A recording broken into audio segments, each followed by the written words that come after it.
TV's Friday Night Football presents live from Lansdowne Park in the nation's capital, the British Columbia Lions versus the Ottawa Rough Riders. It is fall here, folks. The calendar may not say so, but the weather is fall weather for this game between the Western Club from BC and the Eastern Club from Ottawa. And hello, everybody. I'm Bill Stevenson. This BC club has had just a remarkable 2.5 years under head coach Don Matthews. I mean, their record of 29 wins, 9 losses, and 1 tie. Going to the Grey Cup game and losing to the Toronto Argonauts. Then losing out in the Western final last year to Winnipeg. And in the standings this year, well, they're away and rolling with a 6-1 mark, 12 points. They can go 4 points ahead of Winnipeg, depending what Winnipeg does in Saskatchewan Sunday with a victory here. But nothing will be complete for Don Matthews and his Lions unless he gets to the Grey Cup and brings the cup back to Vancouver and British Columbia this year. I think in the last 2.5 years, the BC Lions have enjoyed some great successes during the regular season play. We feel this year that we have an excellent football team, probably the best in the last 2.5 years. But we're going to have to be more consistent offense, defense, and special teams if we are going to try to repeat our records of the last 2 years and get that ever-eluding Grey Cup that we're all after. Tonight, the Lions are taking on the surprise club of the East without question. Joe Moss's Ottawa Rough Riders, entrenched in second spot, a fine defense, an offense that is getting better, and the future looks better for Moss and his Riders, and they may be very tough for BC tonight. Now let's go upstairs to Pat Marsden and Leif Pedersen.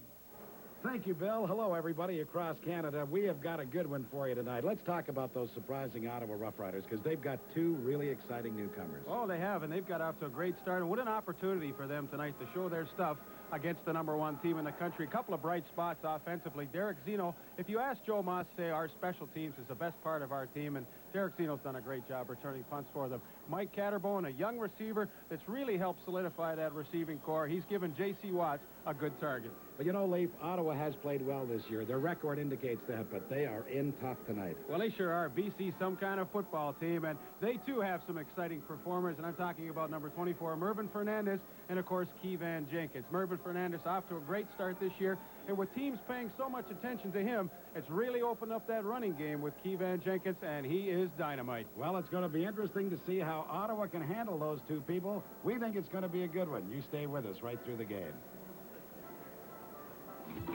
This CFL telecast is brought to you by Harding O'Keefe Sports, bringing the sports world home to you. Of our national anthem.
The referee for tonight's game is Bud Ulrich with the rest of his fine cast of officials.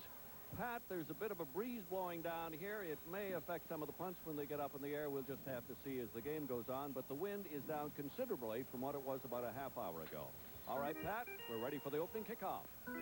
Well, thank you very much, Bill. There's a look at Darnell Clash, number 1, and Keevan Jenkins, number 23. These guys can all-out fly. I mean, you are looking at some people tonight who can return punts and kickoffs better than anybody else in the CFL. I'm thinking of Zeno with Ottawa, Jenkins and Clash with BC, and I think it's going to be an exciting game. Well, I sure do too, Pat. I've been very impressed with Ottawa this year, and of course the BC Lions have played just error-free football all season long.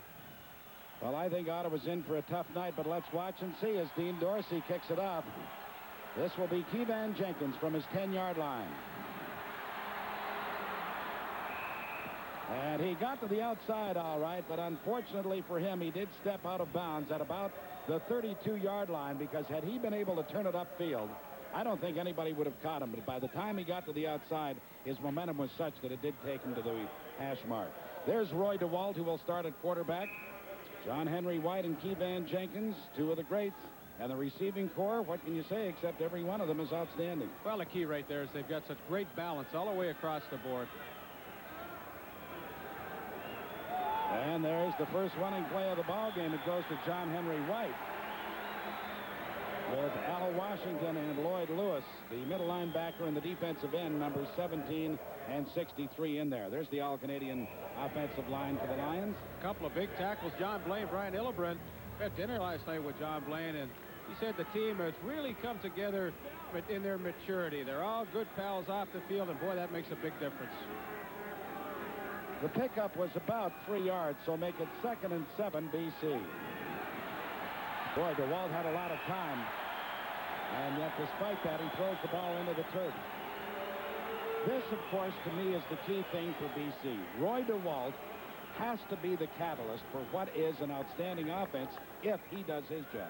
Well, that's true, and Don Matthews indicated yesterday at the press conference that through thick or thin, he's going to stick with Roy DeWalt as his #1 quarterback. Only under an emergency would Tim Cowan come in the game. 26 is Derek Zeno. 27 is Mike Catterbone, the two young people we referred to off the top of the show. They're exciting, particularly Zeno, as Lou Pasaglia prepares to punt. But this is a short one, and it lands in the hands of Chris Ziegler. And Ziegler is dropped at the 50-yard line, but Ottawa will take that. They're delighted. The fact that they enjoy this kind of field position after the first series of downs by BC just has got to be very pleasurable for head coach Joe Moss. J.C. Watts, like Roy DeWalt, must perform well here tonight if Ottawa's to have any kind of a chance. A receiving core, you see, that's really been a sore spot the last few years with the Riders. They think they've solidified that with Mike Catterbone. We talked about him earlier, but Derek Zeno also an outstanding slot back. Flag is down as the pass is caught by Wayman Aldridge in BC territory at the 43-yard line, but it will come back, and the penalty will be against the Ottawa Rough Riders. I see Joe's not too happy with that one. I don't know. If Joe survives this season, he's got to be in the greatest shape of any head coach in football, because he is so emotionally. Number 50. It's holding. First on repeated. That's Kevin Powell, the left tackle. When they roll out, put the grab on James Parker to allow J.C. Watts to get outside. But you're right. I wouldn't like to see Joe Moss on a stress test right now. So they lose the game. They also lose the 10 yards because of the penalty. It's first down and 20 from the Ottawa 40-yard line. Watts unloads it at the final moment to Derek Zeno. And Zeno is brought down after a gain of only 5 by Nelson Martin, the safety number 4. That's a great time to play defense here. When you've got 1st and 20, you can give a little room and watch things happen. But Nelson Martin comes up and does an outstanding job to take care of Derek Zeno coming across the middle. But BC is such a tough defense to go against. You just don't want to give them that added advantage of having long yardage situations. So they actually pick up 6, make it 2nd and 14 at the Ottawa 46-yard line.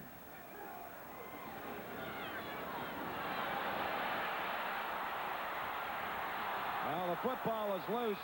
Let's see who covers it. It appears as though the Rough Riders got it back. Well, they're very fortunate. Kevin Konar came in there on the blitz and stripped the ball loose from J.C. Watts, and then James Parker was also around the football, but that's a big break for Ottawa, retaining possession. Well, Jim Reed was able to fall on it. Let's watch now as J.C. Watts in an awful lot of trouble. Well, there's Kevin Konar. He knocks the ball loose, and Jim Reed does a great job to recover that ball. So Ken Clark will be punting for the Rough Riders, averaging over 46 yards a kick. He has really been as important a man in that Ottawa scheme of things as anybody this year. Oh, and he just puts this one into orbit. Clash is back at his 13-yard line. Mike Hamiluk was down very quickly, number 44, and he is able to contain the return by Darnell Flash to the 17-yard line. We are still scoreless here in the nation's capital, and we'll be back in just a moment. Stevenson mentioned at the top of the show that the wind may well be a factor here tonight, and you can tell in the first 2 punts of the ball game, Louis Passaglia was only able to get away a 27-yarder into the wind. Kenny Clark booted his 58 yards with the wind at his back, so Ottawa picks up a net 31 yards right there. The Lions start at their 18-yard line with a first down. Pass is complete to Sandusky.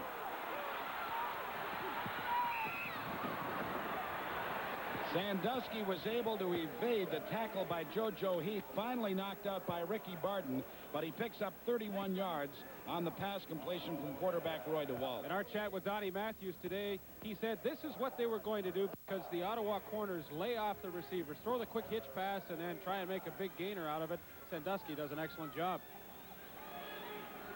Gives BC possession at their own 49-yard line. First down. This is Mervyn Fernandez. I mean, if you're Lamont Meacham, number 33, you've got to say to yourself, why does this have to happen to me? Because he's the cornerback on that side. Mervyn Fernandez, one of the great receivers anywhere in football, and he was able to get by him to pick up the first down into Ottawa territory at the 50.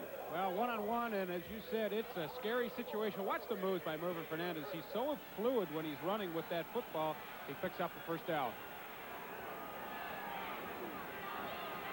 Fernandez has that one go right through his hands. Pat, to illustrate what the weather is like here today, Mervyn Fernandez was out of the ballpark a good 2.5 hours before the start of the game, almost 3 as a matter of fact, and well before the rest of the team. And he told me, because it's so cool, he said, I just need the extra time to try and loosen up to get warm for the game. And that's what he was doing for that full time, trying to loosen up and be ready. Well, it's 57 degrees, 14 Celsius here at Lansdowne Park this evening, a real chilly fall evening. On second down, DeWalt with time again throws. Sandusky makes the catch. Forget it. He's going to go the distance for the touchdown. Jim Sandusky. And the Ottawa tackling here in the early part of the first quarter has really hurt them, because there again it was another missed tackle, and Sandusky takes it the distance. Well, he put an excellent move on Lamont Meacham, but I think the key was the throw by Roy DeWalt. That's into the wind, folks, and he just throws that like a frozen rope. Sandusky makes the catch, and Meacham gambled. It didn't pay off, and the BC Lions are up 6-0 with the convert to come. And since Louis doesn't miss, you can count it as a 7-0 ball game, and that's what it is. As the BC Lions really look impressive here early in the first quarter on that drive at least. Well, Nick Volpe, our isolation director, was on Jim Sandusky in that particular play. Nice move to the inside, break it back out, and a great throw by Roy DeWalt.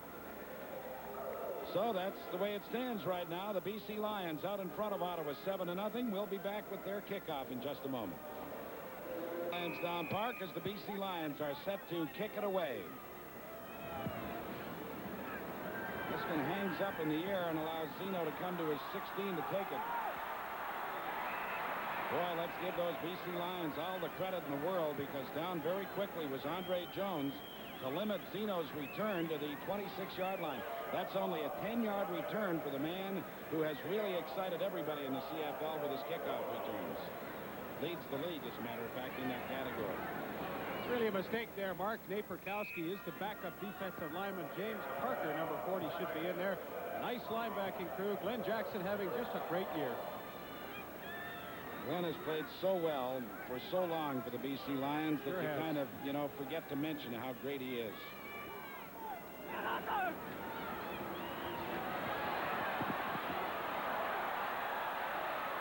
Well, Watts did a masterful job to even get the ball away.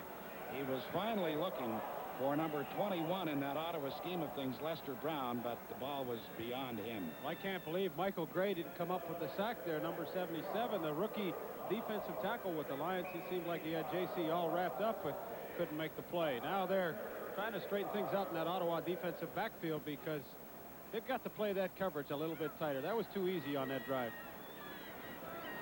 Ottawa has a 2nd and 10 at their own 26-yard line. Watson's pass is picked off by Kevin Konar at the Ottawa 35-yard line. It was a deflected pass, and that is one of the problems, of course. They list J.C. at 5'11", but I suspect he's closer to 5'10". He doesn't have the height to be able to get the ball over those defensive linemen when they get their hands in the air, and you'll see the result. And Michael Gray, number 77, is the one who tips it. Kevin Konar in the right spot, and with a 7-0 lead, you sure don't want to turn the ball over to the number one team in the country in your own territory, but of course that's what Ottawa's done. You can almost smell a blowout in this one if they go in to score from here, Leaf.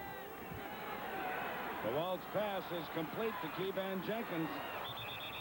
And what Ottawa did, they must do when this man touches the ball, and that's surround him. Al Washington was first there to make the tackle along with Rick Sovieta, numbers 17 and 75.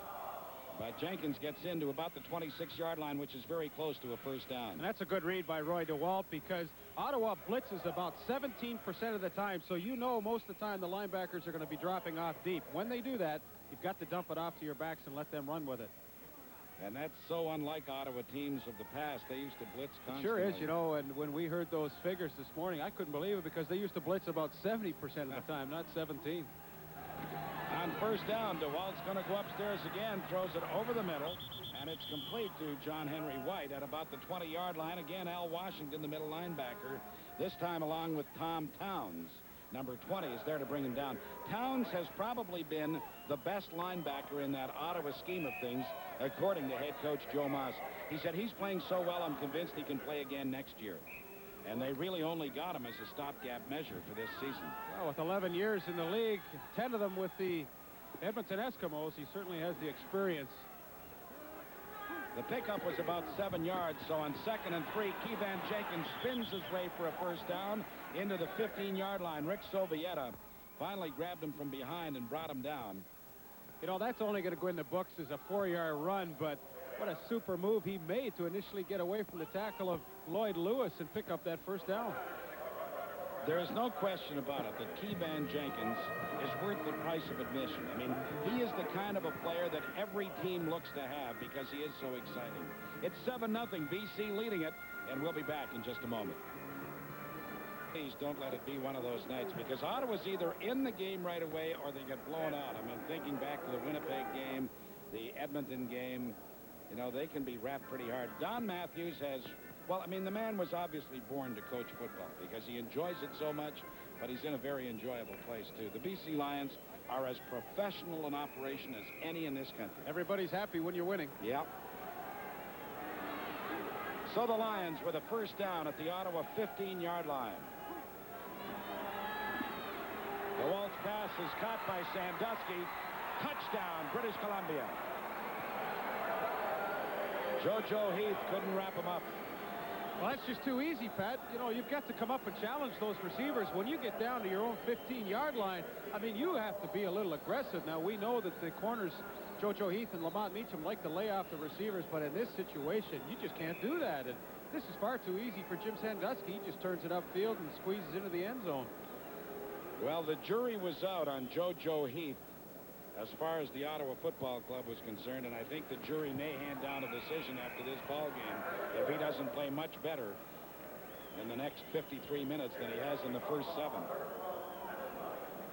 Well, one more time, we're isolated on Jim Sandusky, and as I said before, when you're in the goal line area, you've got to come up and play bump and run and really challenge those guys. And heck, I wish I'd had a corner like that when I was playing. I might have scored a few more myself. Well, it's 14-0 for the Lions, and now this is the critical part of the ball. I mean, you know, you can say this 1,000 times, but this is really critical for Ottawa. I mean, if they don't move the football, this thing, they may need another scoreboard. Well, we've talked about the wind already as a factor in this first quarter, but the BC Lions are working into the wind, and Ottawa enjoys that advantage, and yet find themselves behind 14-0. BC, the good teams, take advantage of the turnovers, too, and it was that interception by Kevin Konar, of course, that led to that Sandusky touchdown. 27 is Catterbone, 26 is Zeno, and this kickoff does not go very deep. As a matter of fact, Chris Ziegler is the returner for Ottawa. He was one of the upbacks, and he takes it over the 30 to the 32-yard line. So it does show you just how severe the wind is. Now, the Ottawa Rough Riders with J.C. Watts at quarterback have only scored 9 touchdowns passing, and J.C. now has 9 interceptions as well. So those are not impressive stats.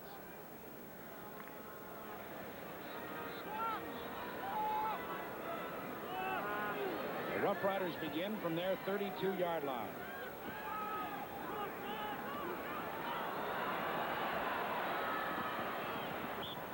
You just don't get by Glenn Jackson. He put his head down, so let's give J.C. credit for that. But Jackson just doesn't miss tackles.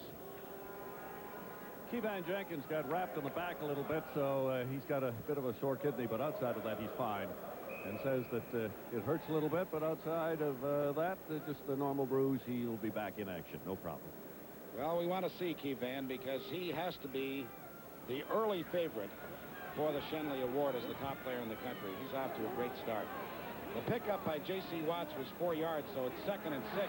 The pass is caught by Wayman Aldridge, very close to the first down marker. Yep. It's a critical game for Wayman Aldridge as well. Well, let's have a look. It's just a quick post coming in, and he makes a good catch. Keith Gooch on the coverage tries to stop him in his tracks, but he gets a good spot, and Ottawa will pick up their initial first down of this first quarter.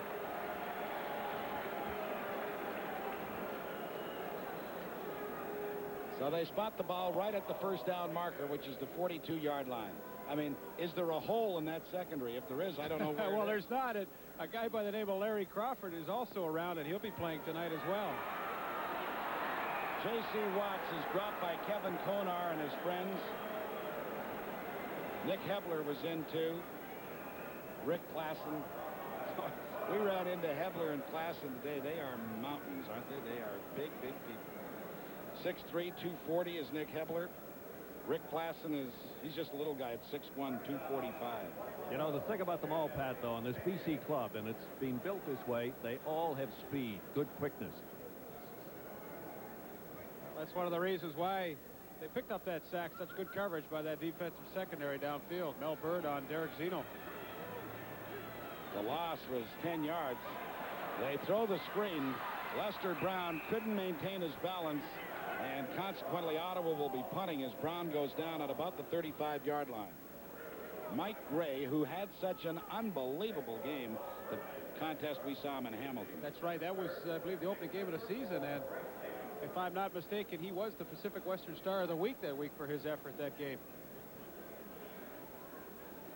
So Ken Clark, who I suspect is going to be a busy man tonight, stands at his own 20-yard line, and Darnell Clash is the only returner for the Lions. Kenny's having a good year. Boy, he's a good guy. 12 years in professional football, 3rd with the Ottawa Rough Riders. Clash moves up to his 33-yard line to take this one. A flag will come down, and we're going to have a clipping call against the Lions.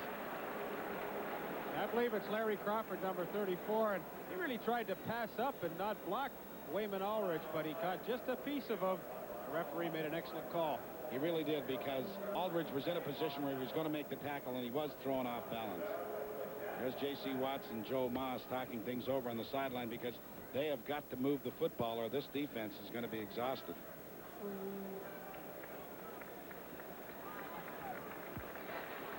Illegal block. BC number 34. First down. Let's talk a little bit about Larry Crawford. Of course, tried to catch on in the NFL, could not make it. There you see the illegal block. Just got enough of him to have it called, but he's back with the BC Lions. The 2 starters are going to be. They're all going to get some playing time tonight. From the 25-yard line, the ball is turned over, and the Rough Riders have recovered it right at the 25. I don't believe that John Henry ever got the ball in his midsection. Let's take a look at it. Looked like he wasn't really even expecting to get it. Well, sure he was, but just never able to hang on to the football, and see if we can pick up who made the recovery. It was Michel Bourgeot, as spotter Bill Marsden points out, number 83 for the Rough Riders. And so Ottawa, desperately needing a break, get one and have possession at the BC 25-yard line.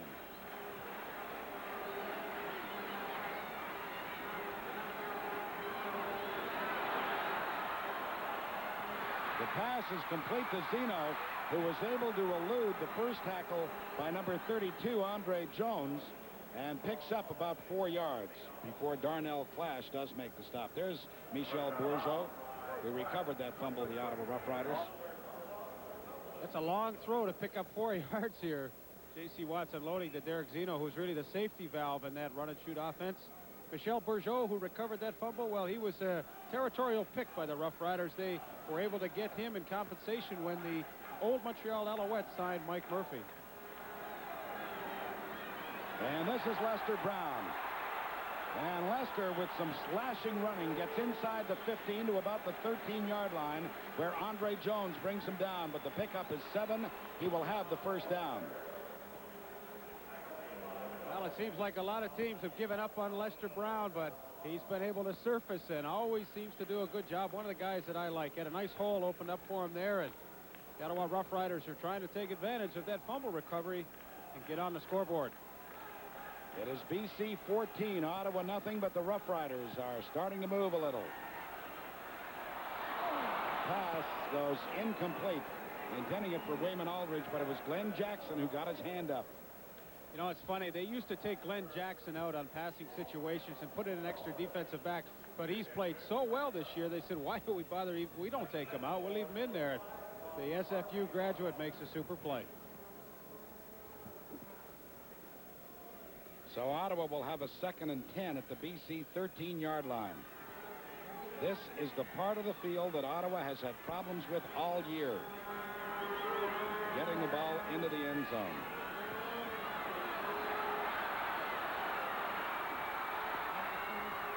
J.C. Watts dives down to about the 5-yard line. He'll be short by a couple of yards.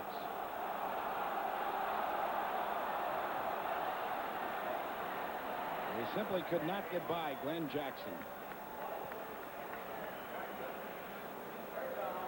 Let's take a look at him now. J.C. looked downfield, couldn't find anybody open. Look at Jackson fight off the block of Lester Brown and come up and make the stop. They spot the ball at the 6-yard line.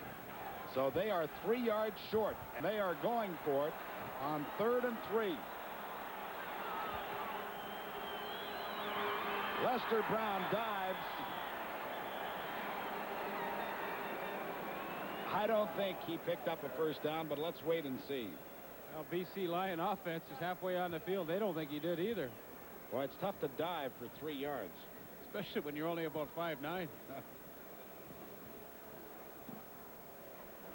Boy, they swarmed on him there, that whole BC defense. That's a tough place to pick up 3 yards on the ground against the #1 defense in the country.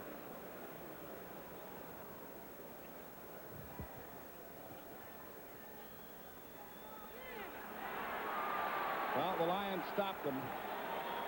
And so a golden opportunity for the Ottawa Rough Riders goes for naught. And, you know, I would think some people would say, oh, well, I mean, on 3rd and 3, why wouldn't you kick the field goal? Joe Moss knows that if they're going to win this football game, they've got to score some touchdowns because it's a cinch BC is going to. Well, the thing is, too, if you don't make it, sorry, Bill, I mean, you've got BC pinned in their own territory going against the wind. You've got to hope your defense comes up and plays tough now.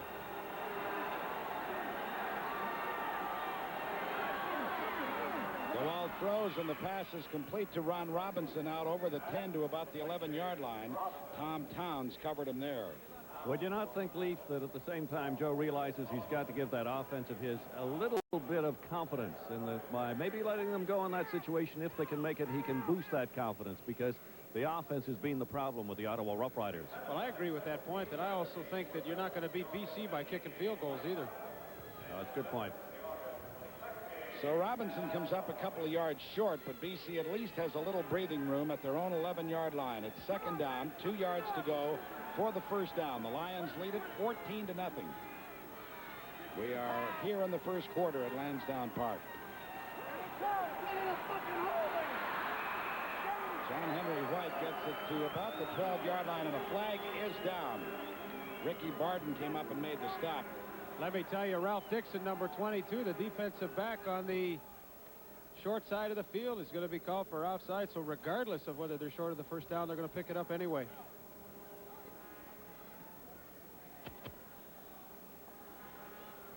And there's the 5-yard penalty marched off.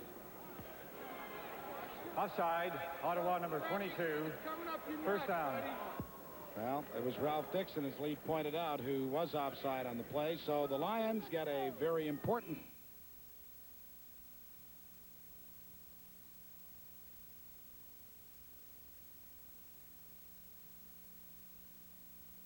We are experiencing sound difficulties, which will be corrected in just a few moments.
The problems we are experiencing originate with the network.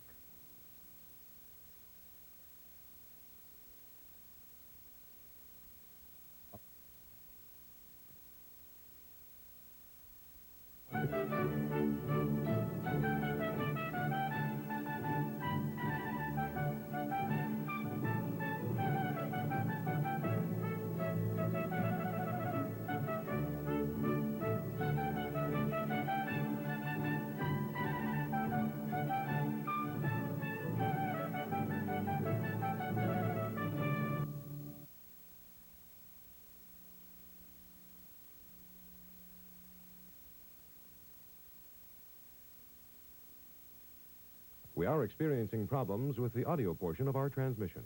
Please do not adjust your set.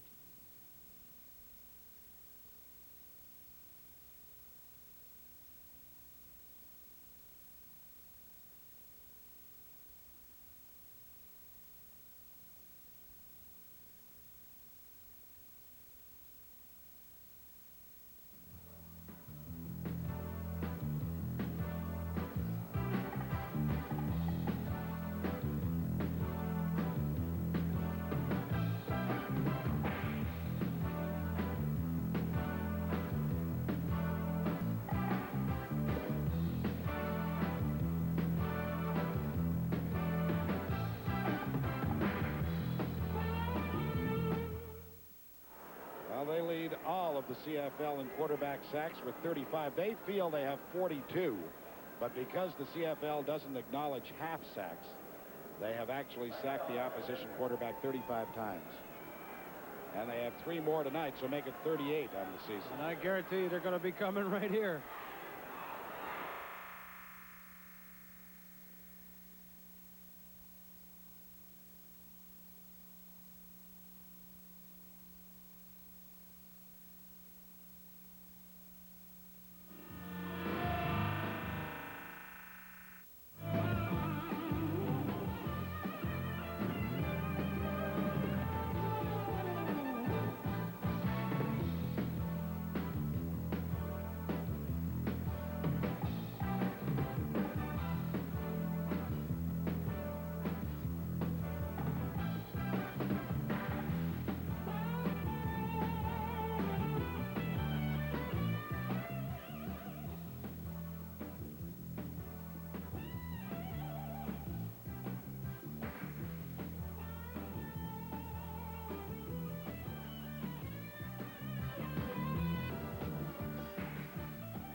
Well, I can't see.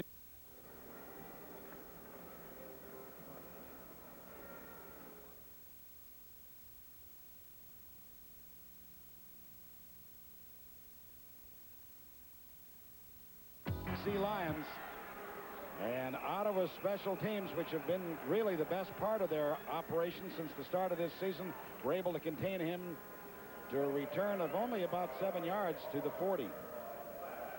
Darnell Flash, only in his second season with the BC Lions, but he has been an exciting individual. Yeah, and he's a solid cornerback too. He can play that corner. So Roy DeWalt, who has completed 7 of 10 for 131 yards and 2 touchdowns, now takes over with the ball at his own 39-yard line. Mervin Fernandez. And Fernandez was able to slip away from JoJo Heath, but Rick Sovieta caught up with him from behind and made the stop after a pickup of just about 3 yards. JoJo Heath read that play perfectly, though. He was really the one that forced it. Sovieta cleaned up on it. Actually make it a 2-yard gain because they spot the ball at the 41-yard line. It's 2nd and 8.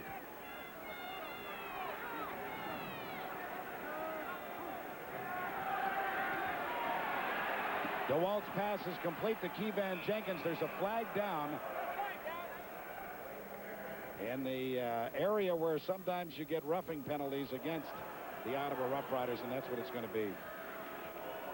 They roughed up Roy DeWalt.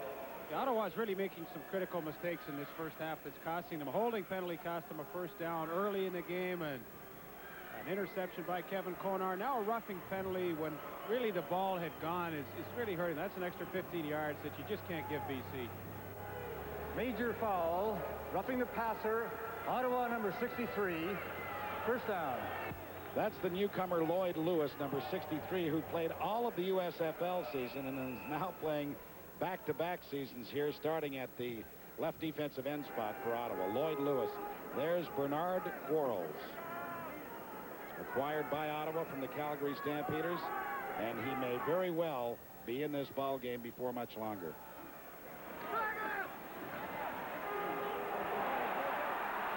JoJo Heath chased that one down. Mervin Fernandez pulled up. Obviously, there was a little bit of misreading there on somebody's part, either DeWalt or Fernandez. Well, they had the safety blitz coming with Ricky Barden, and Roy DeWalt read that and figured he had one-on-one out there with Mervin. Went for the home run, but miscommunication, Pat, as you said. You know, if you're the Ottawa Rough Riders and you come into this game against the top team in the country, you've got to say to yourself, we have to play error-free football if we want a chance to win, and so far that just hasn't been the case. So it's 2nd and 10 BC at the Ottawa 46.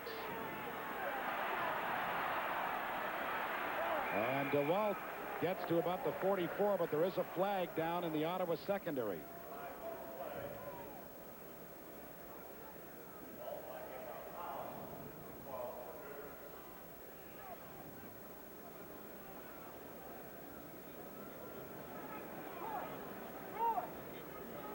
Penalty is not applied.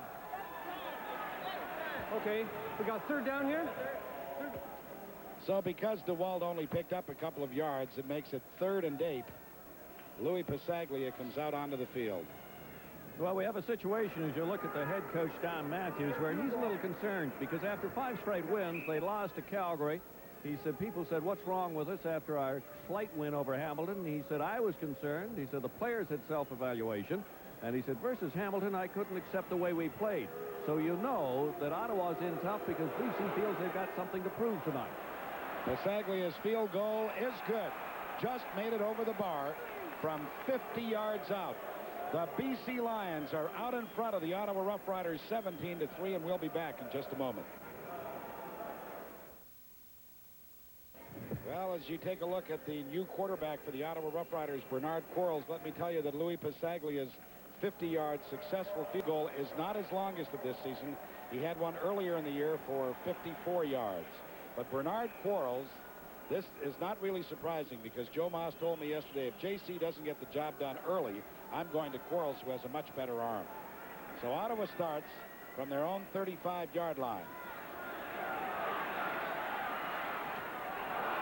Again, this one is batted down by Ty Cruz, the middle linebacker, and we've got a flag down. We're going to have a roughing penalty against the BC Lions. Yeah, Rick Klassen came in a little late, and he's the one that's going to get called. And I like this call because they've got to protect those quarterbacks, and the officials are desperately trying to do that. Major foul, roughing the passer, BC number 90, first down. Well, they called it on Rick Klassen, number 90. Well, here you see Quarles has released the football, and Ty Cruz should have picked that off. You couldn't quite see the roughing call, but I guarantee you it took place. Ottawa, with the benefit of that 15-yard penalty, now have possession at their own 50.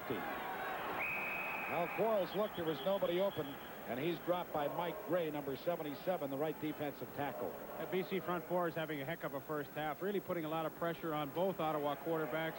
Mike Gray, a sack right there, and tipped the ball that Konar intercepted, so he's playing like we saw him back in Hamilton. Mike had 10.5 sacks coming into this ball game.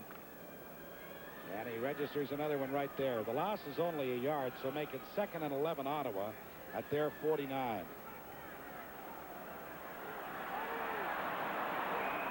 And again, Quarles is dropped, and by guess who? Mike Gray. Second time in a row.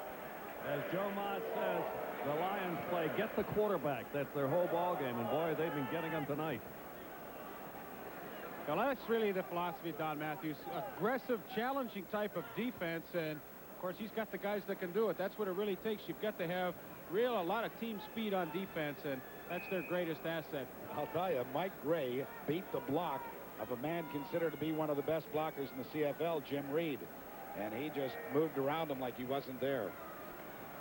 Ken Clark punting into the wind for the first time, and it doesn't make any difference to him. He booms another one. This is Clash. And Clash is dropped at about the 19-yard line. Wayman Aldridge, playing like he knows his job is on the line, and it may well be, was first down to make the tackle. 49 yards the boot and only a 2-yard return. Oh, what a game for you fans in BC next Friday. The Toronto Argonauts will be in there. The Argos have really suffered of late with the injury to Condredge Holloway. But you know they're off this week, and they will be fired up to meet the Lions in BC Place next Friday night. Well, they've got a couple of new quarterbacks in on 21-day trials. Buddy Funk is one of them, and if either one of these guys pans out, you know they'll make some changes. Bob Obilovich, by the way, is here scouting the game. I'll tell you, that was a pretty alert play by JoJo Heath, because that was very close to a lateral pass.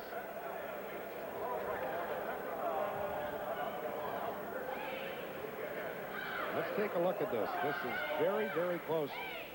It sure is tough to tell from that camera angle, but trying to swing it out to Kevan Jenkins, but he got his fingertips on it. That was it. So it's 2nd and 10 BC, the ball at their 19-yard line. Lions lead it 17-3 with 9 minutes left to play here in the second quarter. Flag goes down, and so does DeWalt back at the 10-yard line. Lloyd Lewis with the sack for the Rough Riders. Actually, I think it was...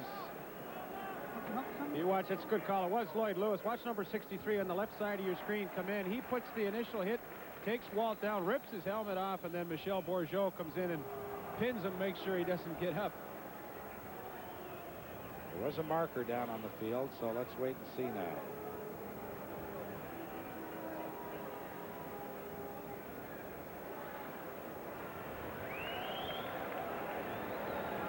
It's tough sometimes to stand in that pocket. Offside, Ottawa.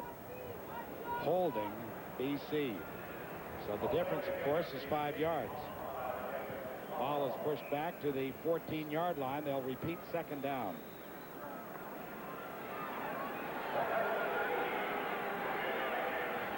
Second and 15, the Lions.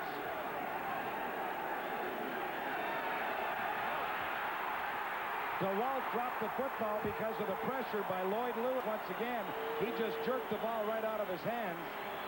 But fortunately for BC, DeWalt was able to fall on it. Let's watch Lloyd Lewis Number 63. That's a great job. He's working on number 61, Brian Illebrennen, for the second play in a row, able to get by him and come up with a big play, stripping the ball loose. And this Ottawa defense seems a little more charged up in the second quarter. Derek Zeno, who is second only to Darnell Clash of BC in punt returns, is back to return this one for Ottawa.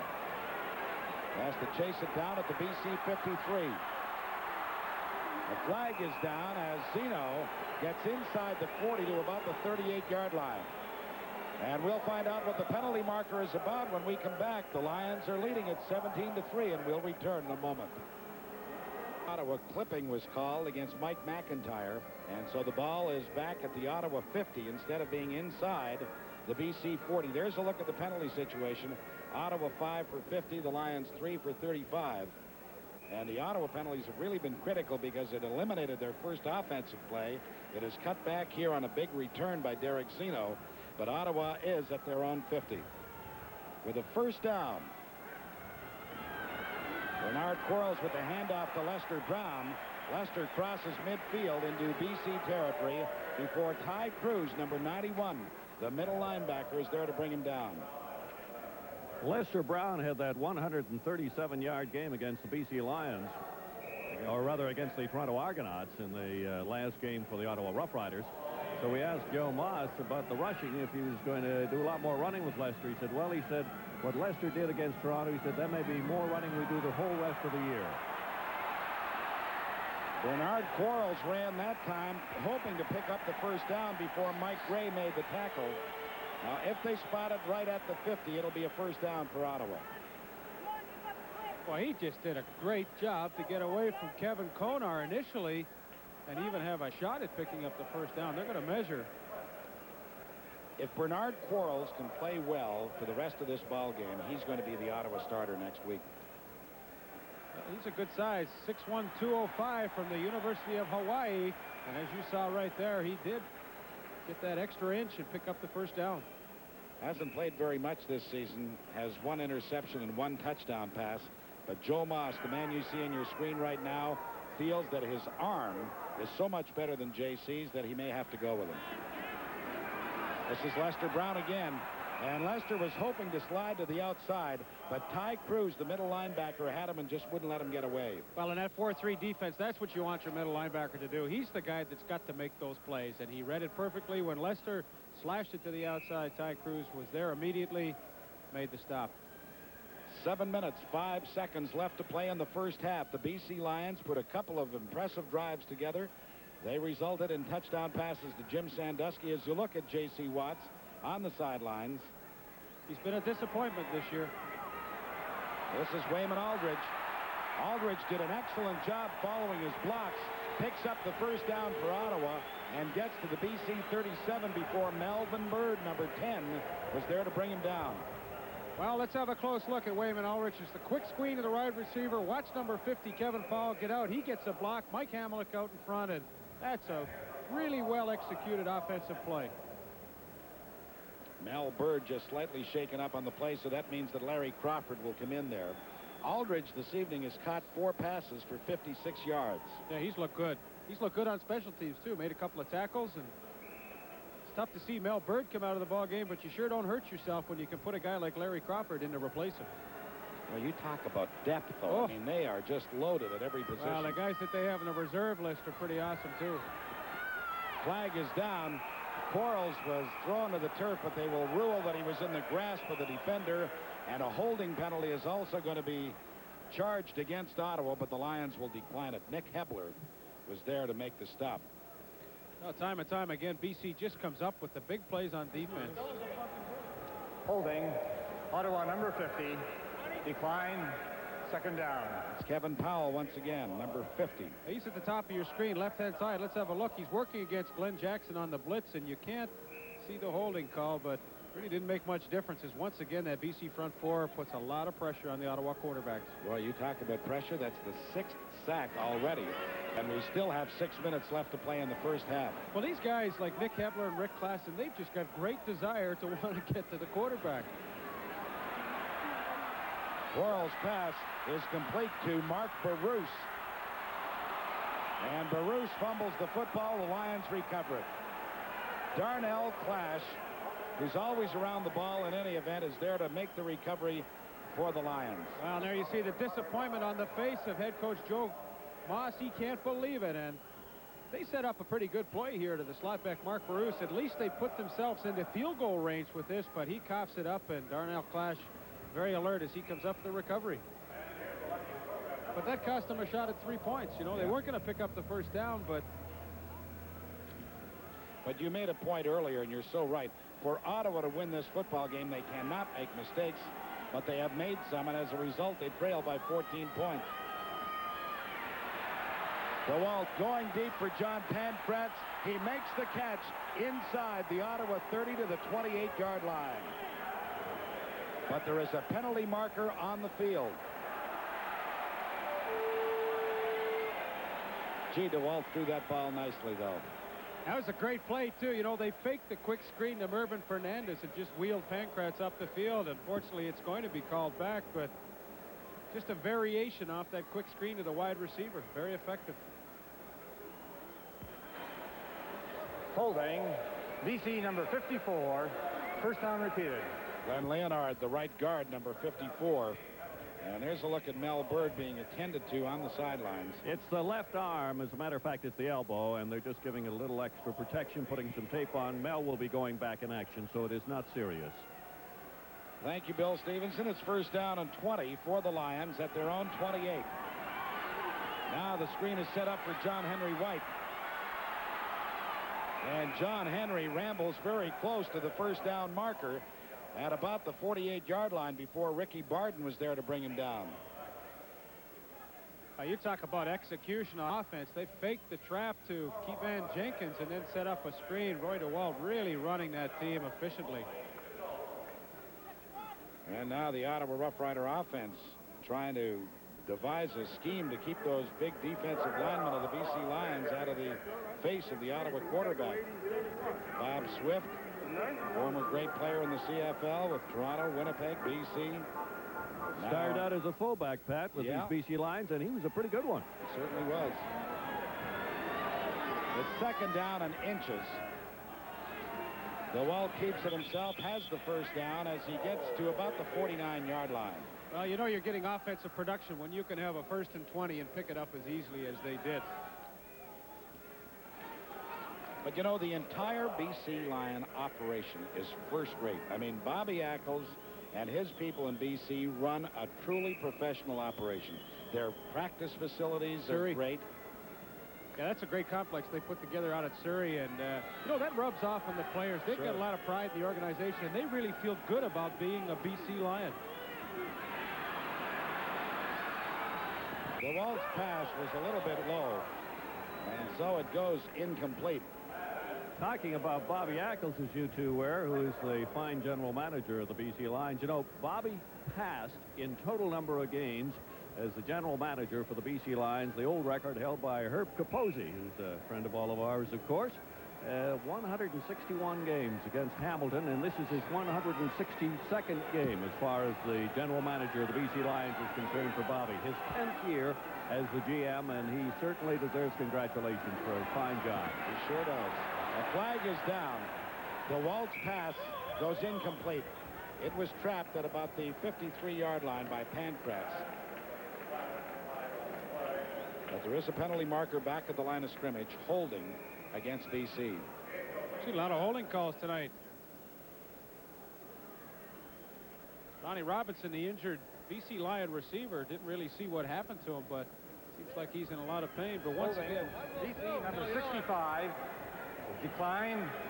Third down. Gerald Roper, number 65, the left guard, is called for holding, but Ottawa declines it. And that will set up a 3rd and 10. You know that the BC Lions are starting balloting for an all-time all-star team of the BC club since they first started in 1954. Boy, that brings back a flood of memories to me when you start thinking of the great players and you start looking at the great ones that'll be in Saskatchewan tonight. As a matter of fact, for the full weekend, they have Winnipeg and Saskatchewan. We're doing that game Sunday afternoon, but the all-time Rough Rider team is on hand for that one. And Leaf, I know you're looking forward to it. Hey, I can't wait to get out there. There's going to be a lot of good friends and camaraderie take place this weekend in Regina, and we're lucky we're going to be out there televising that game. And of course, we're going to show you that on Sunday afternoon, the all-time Rough Rider team. And I don't think we'd be giving away any secrets if we said that Ron Lancaster had a good shot at being the quarterback. George Reed. Yeah. But you know what I was going to say about that Winnipeg, Saskatchewan? It really is one of the great rivalries in the CFL. Boy, I sure remember playing those Labor Day games, and whenever Winnipeg came to town on that September Sunday, it always made for a great game. And I don't think this one's going to be any different, because the Saskatchewan Roughriders look so good in their last win. And of course, Winnipeg at 5-2 is playing well. They'll probably have their all-time record crowd. The place is completely sold out and has been for a week. Yeah, that's right.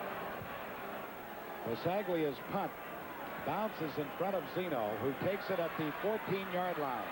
Catterbone throws the block for him, but Zeno is only able to get out over the 25 to about the 26 or 27-yard line. So the BC Lions continue to lead the Ottawa Rough Riders 17-3 with 3:09 left to play in the first half. We'll be back in a moment. On the thigh with a helmet, so he's put an extra pad on. He says it just hurts a little bit, and now he's running it off, and he'll be going back in action. Bernard Quarles was forced to keep the ball himself, and by the time he elected to run it, he gets back to the line of scrimmage no further. Quarles starting his third season in pro football. As Leaf mentioned, he's from the University of Hawaii. He's 25 years of age. But the big thing that he's got over JC, he has two big things, really. His height at 6'1", and the fact that he's got a real gun. He was never able to use that effectively, though, Pat, with the Calgary Stampeders, and they finally gave up on him. Yeah, that's quite true. Quarterbacks are tough to come by. He flicks it out there to Derek Zeno, and Zeno broke a tackle and got to the 35-yard line, which is going to leave him a couple of yards short. Darnell Clash was there to bring him down. You know, I really question the strategy here that Ottawa's used in the first half. If you get second and long, it's pretty tough to swing the ball out and have a guy pick up 10 yards against a defense like BC. Earlier, they neglected to go to the end zone on a second and goal play, and this is tough when you ask a guy to pick up 10 yards and beat a couple of defensive backs at the same time. They almost made it, though. Not too many people have played in more leagues than Kenny Clark, the CFL, the World Football League with Portland, the National Football League with Los Angeles. Yeah, he punted in a Super Bowl against Pittsburgh Steelers. This is Darnell Clash from his 33-yard line. And Darnell gets out to about the 40 or 41. Demir Dupin and Mike Hamiluk were down to make the tackle for Ottawa. Show you how valuable a punter can be to a ball club, though. Joe Moss is so high on Clark. He says not only as a punter, he's one of our top players, but he said he is such a great player in the dressing room and on the bench. He can't say enough of Kenny Clark, as a matter of fact. Well, Bill, I can attest to that because he was a teammate of mine in Hamilton, and what Joe Moss is saying when he talks about Ken Clark's being valuable, he just keeps the guys loose. He's a comedian, and he's the prankster on the club, and that's really important to have a guy like that to keep the young guys loose, not let them get too uptight. BC starts from their 41. The handoff goes to Keevan Jenkins.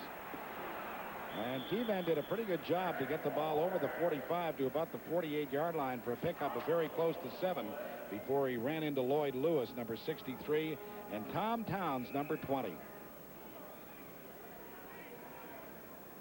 In behind the big block of 61, Brian Illebrand, but not much there. Keevan cuts it back, and Lloyd Lewis, who's been in a lot of action here in the first half, was in on that play as well. Well, there's a look at Mike Hamiluk. Mike was shaken up on that last play again. Ronnie Robinson is down. But I was going to say that if Hamiluk is shaken up, Ottawa really is in kind of a bind because the regular center, Peter Vandenbos, is out for at least 4 weeks.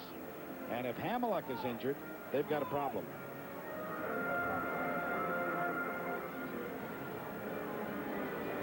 Following tonight's game, the Carling O'Keefe Sports Game Stars will receive a Royal Canadian Mint 1-ounce gold coin presented by Kodak, makers of the new 8mm Codavision video systems featuring the portable all-in-one camera and recorder from Kodak. Well, talking about cameras, Peter Vandenbos, who had knee surgery, is up in the booth with us tonight taking some pictures of both offensive and defensive lines, and I got a feeling he's probably a better offensive center than a cameraman. Peter cannot hear what we're saying, so he's got the camera focused again.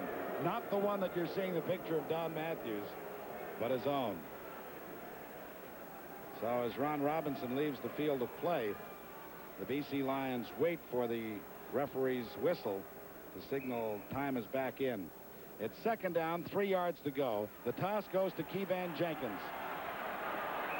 And he's like a ghost. He slips through there. You can't believe how he can get by the tacklers.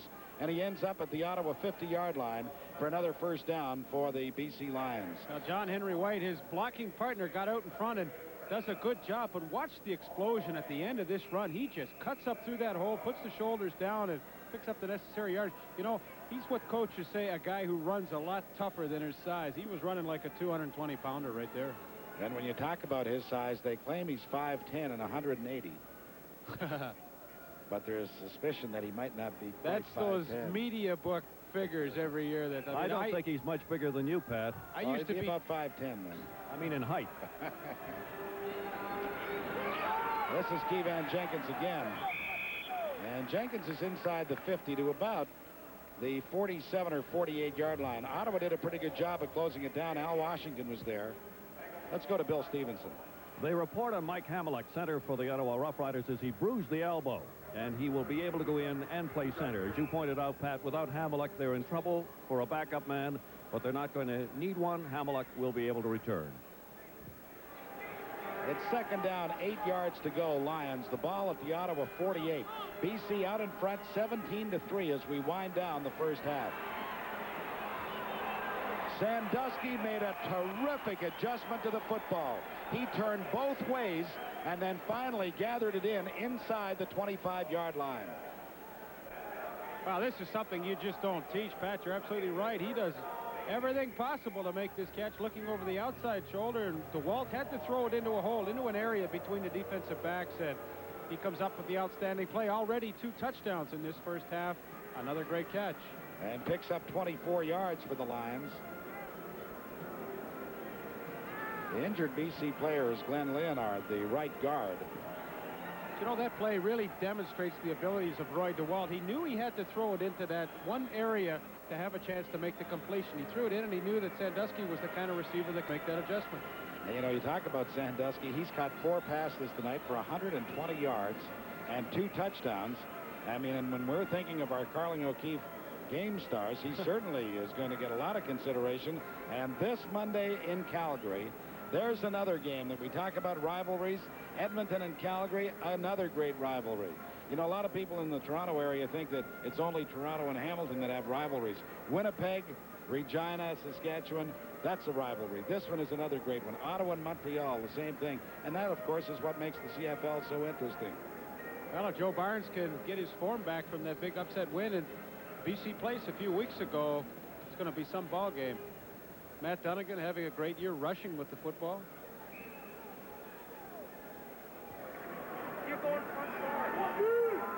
That's Bob Stevens.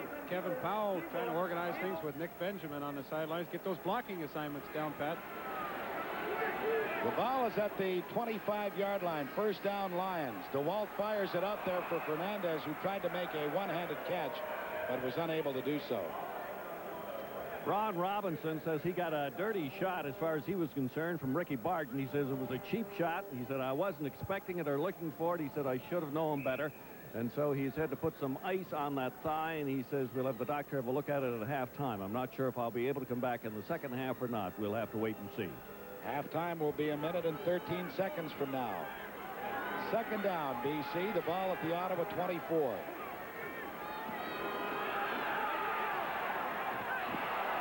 That one was very nearly picked off by Ricky Barton.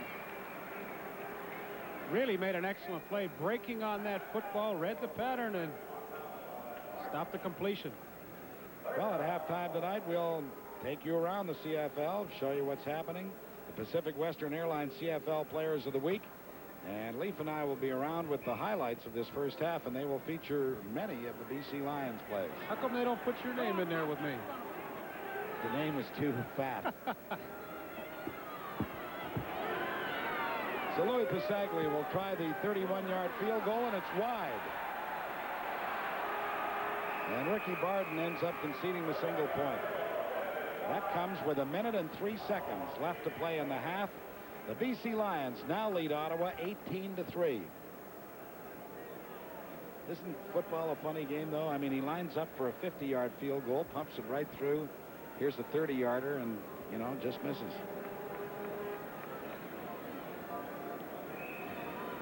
So Ottawa has one last shot at it here, trailing by 15 points. They've got an excellent crowd here at Lansdowne Park this evening, too, about 24,000. This is Lester Brown. And Lester tried to get to the outside, but it was Darnell Clash who cut the legs out from under him.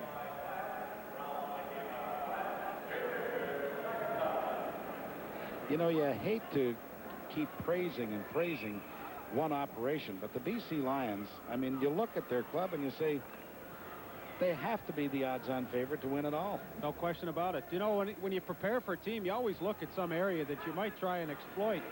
And really, there's no soft area on this club that you can say, well, we're going to go after this area. Lester Brown was trying to get to the 45, only gets to about the 43 before Mike Gray, number 77, was there to make the tackle. And so with 42 seconds left, they're about a yard short. Oh, here's a guy who's had a great first half. Number 77, Michael Gray, makes the play and prevents the Ottawa Rough Riders from picking up that first down. And with 42 seconds left, also prevents them from going down for any more points in this half. Well, they're going to punt the football. Some of the fans weren't too happy about that, but, you know, they're still in the game, trailing by 15 points. You don't want to give BC the ball here in Ottawa territory.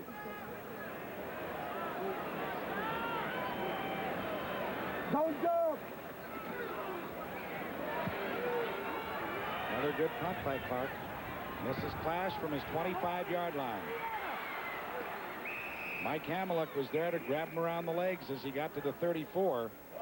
And so with just 20 seconds left on the clock, Roy DeWalt and that BC offense comes out once again.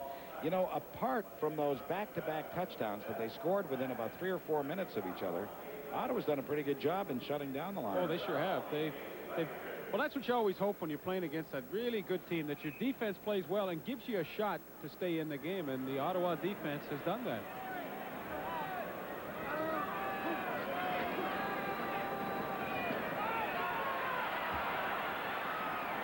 DeWalt's throw was very nearly picked off by number 22, Ralph Dixon. I think Roy DeWalt was trying to throw that thing away, and he didn't see Ralph Dixon along the sidelines there, and he almost came up with the interception. What a play that would have been. There it is. I think he's just trying to get it out of bounds, but Ralph Dixon almost came up with it. Ralph's been around a few teams. Started with Edmonton, went to Toronto, and then, of course, came to the Ottawa Rough Riders in the preseason. Has a couple of interceptions this year. Was trying for number 3 there. 14 seconds left on the clock. And they run the little draw play to Keeban Jenkins, who gets out to the 42, 43-yard line with 10 seconds left. They won't have to punt here because the clock will start the moment the referee walks away from the ball. Well, I think Ottawa can call a timeout and make them punt, and which they have exactly done. Yeah. That's a good move by Joe Moss. Well, sure. He's hoping that maybe Zeno can return one all the way. Or they're going to put 11 guys up there and block it. Except I noticed the Catterbone is back with him. You know, it seems like every year a guy comes into the league that electrifies everybody with punt returns and so forth. We saw Darnell Clash do that last year for BC as well as this year. Now it's number 26, Derek Zeno, for the Ottawa Rough Riders, who's provided that.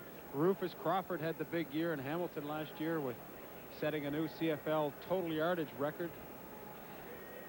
Clash is the leading punt returner in the CFL this season, but right behind him is Derek Zeno. Coming into the game, it was 526 yards for Clash, 431 for Zeno, but the number of returns, there was great discrepancy there. Clash had returned 50 and Zeno just 34.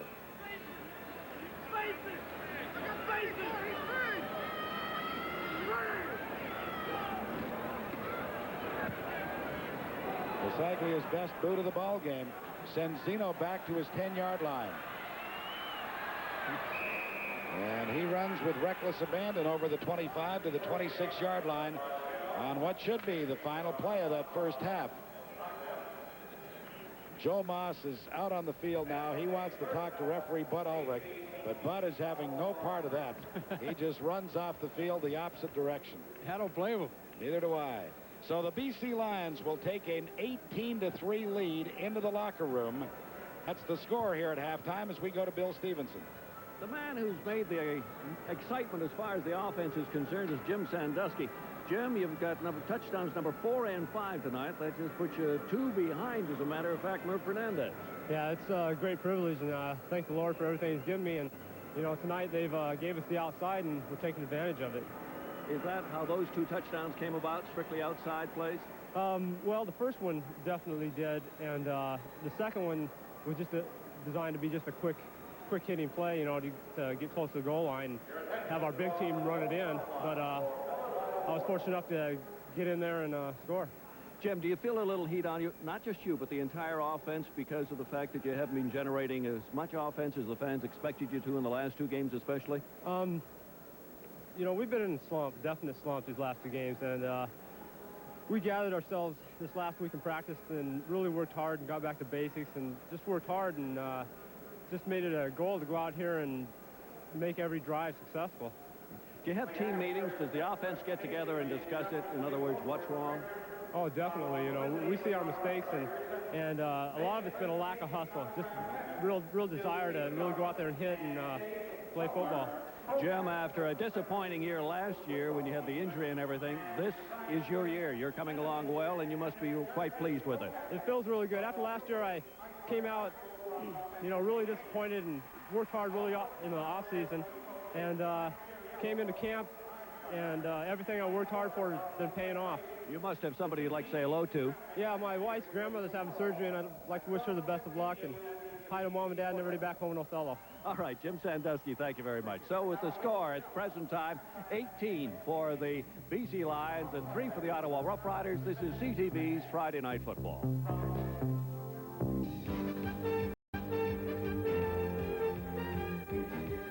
Welcome to Carling O'Keefe Sports, the CFL this week. Good evening, everyone. Something a little different tonight on the CFL this week. This long weekend marks the halfway point of the regular season. Everyone will have played 8 games. So what we're going to do this evening is check on how some of the individual races are shaping up. You can't win if you don't score, and Winnipeg's Trevor Kennard has accounted for more points than any other individual in the Canadian Football League, booting a total of 86 points. Running the ball has come back in fashion. BC's Keevan Jenkins leads in yards gained along the ground, 684 for a 6.6-yard average and 6 touchdowns. The leading passer is Roy DeWalt of the BC Lions. He has earned a passing rating of 97.2. That is based on percentage of completions, yards gained, touchdowns, and interceptions. The league's leading receivers, Saskatchewan's Craig Ellis, running back, leads with most receptions, 55, but leading in total yardage is DeWalt's favorite target, Swervin Mervin Fernandez. This is good for 90 yards. His longest, he has racked up 724 in all. Winnipeg's Willard Reeves lays claim to the longest run from scrimmage in the 1985 season, number 38, August the 8th against Ottawa. Reeves rambles 68 yards and goes for the touchdown. And then just 2 days later, Joe Paupow is throwing against the Tiger Cats, and Paul Bennett steps into the ball at the Hamilton 1-yard line. He goes all the way back to score. This is the longest interception return so far this year, 109 yards. Coming up in the CFL this weekend, Sunday on CTV, Winnipeg is at Saskatchewan. Then on Holiday Monday, also on CTV, Edmonton at Calgary, and rounding out this weekend, Montreal at Hamilton, also on Monday. Next week, CTV Friday Nighter has the Argonauts in BC. This has been Carling O'Keefe Sports, the CFL this week. The Pacific Western Airlines Stars of the Week are next. This is CTV's Friday Night Football. 3 touchdowns. Lineman star John Sturdivant was impressive in plugging up the running lanes and pressuring Calgary's Joe Barnes in a convincing Blue Bomber victory. Pacific Western Airlines brings you the stars of the week in the CFL. Tonight, our CTV program presents Shenley Award winner and defensive star Ben Zambiazzi of the Tiger Cats.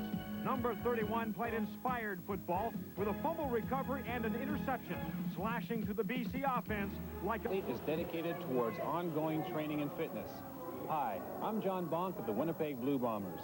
Like professional athletes, the athletes involved in Special Olympics train throughout the year so that they can properly condition themselves prior to competition. Show us your support and contact the local Special Olympics chapter in your community. This message brought to you by the Canadian Football. Being picked for the BC Lions, I was thinking about Anna Stuke as the man who started football in BC in 1954. I know that Stuke could have a lot of great selections. Stuke, people like Arnie Weinmeister, Willie Fleming, Tom Brown, they've got to be automatic selections. How about Norm Fieldgate? We used to call him the Mouse before he was a respected businessman. But it's going to be great thinking about all of these great performers for the Lions over the years and the old-time Lions team. All right, Pat. Well, Derek Zeno took the second half kickoff for the Rough Riders, got it to the 34-yard line, and so that's where they will begin. And Bernard Quarles comes back out to quarterback the Rough Riders. J.C. Watts started. Was very ineffective, really, and Joe Moss didn't hesitate. He went right to Bernard Quarles. And if Quarles can do anything in this second half, I suspect he's going to be the Ottawa starting quarterback.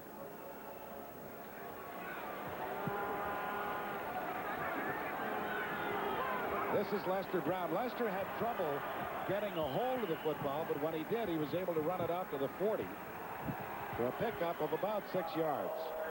Kevin Konar, number 31, was there to bring him down.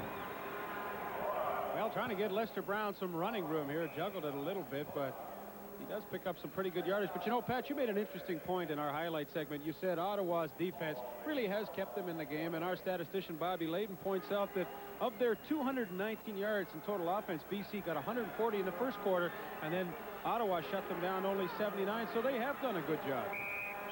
And there's a pretty good job by that BC Lion defense, too, because Lester Brown was going looking for a first down, but he never got it. He's short by a couple of yards. Rick Klassen and Nick Hebler just shut down that side of the BC defense. And so Bernard Quarles in the offensive unit leaves. Kenny Clark is back into punt. That's 5 of them already, but averaging 47 yards, which is very close to his season average. You know, it's not a very nice night for the latter part of August, but it's a perfect night to play football. The players have got to enjoy it. Flag is down. Darnell Clash on the run at the 26. Uh-oh. And Clash with a brilliant return is out over the 50 to about the 53-yard line before Bob Stephen, number 56, was there to bring him down. But there was a marker on the field.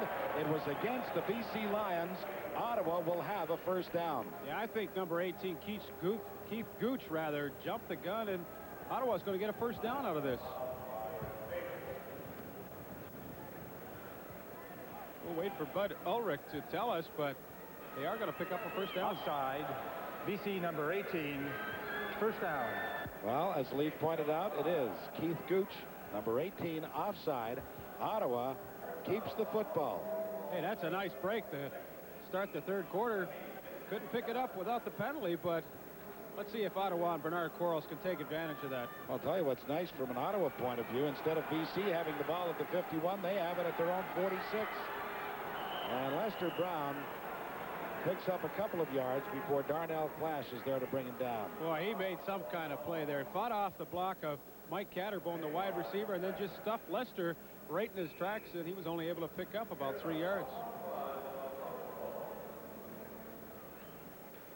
But sooner or later, you've got to get the ball down the field in the air. And let's see if Ottawa can do it right now. They are 2nd and 7 at their own 49-yard line. And they're all coming, too.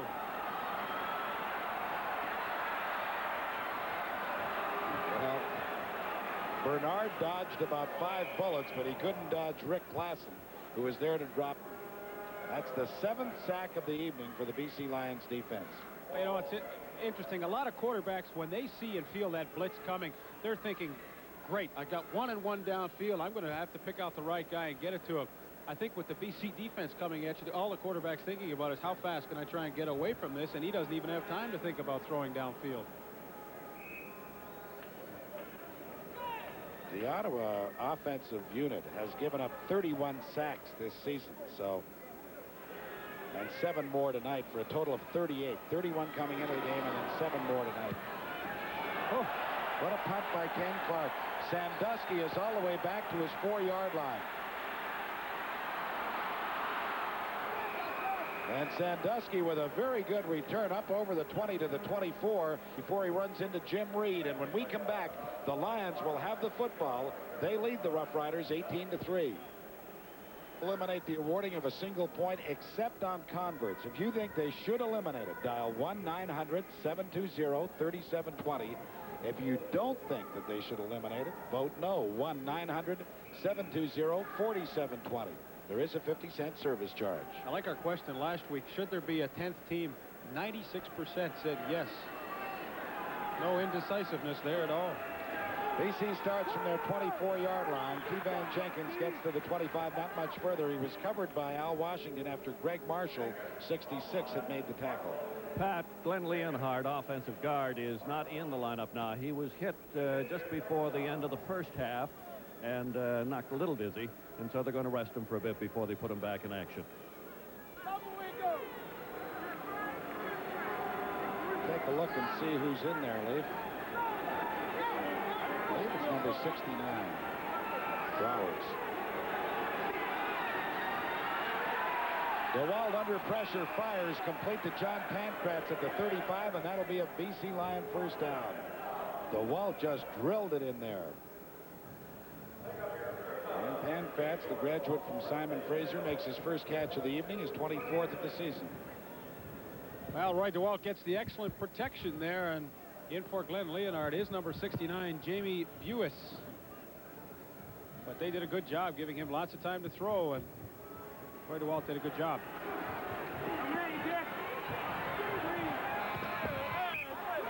Catch is made by Mervyn Fernandez, and they rule that he was in bounds up at about the 43-yard line. Lamont Meacham knocked him out of bounds at that point. Kind of a slow play to develop, but it looked like Fernandez wasn't sure the ball was going to be even coming to him, and by the time he turned around, Roy DeWalt gunned it in there for about a 7-yard gain. So it's second down, about 3 yards to go, Lions. And this is the way they started their 2 touchdown marches. They just picked, and then finally Sandusky was in the end zone. This is Kevan Jenkins. And Kevan had no place to go. Ricky Barton dove through the air to hop on his back and help out on the tackle. Kevan had to get to the 45-yard line. Now they're marking it just short. Kevan commented to me, he says, they're keying on me, and he says, I got a feeling this is going to be a very, very tough night. And it has been tough running for him thus far.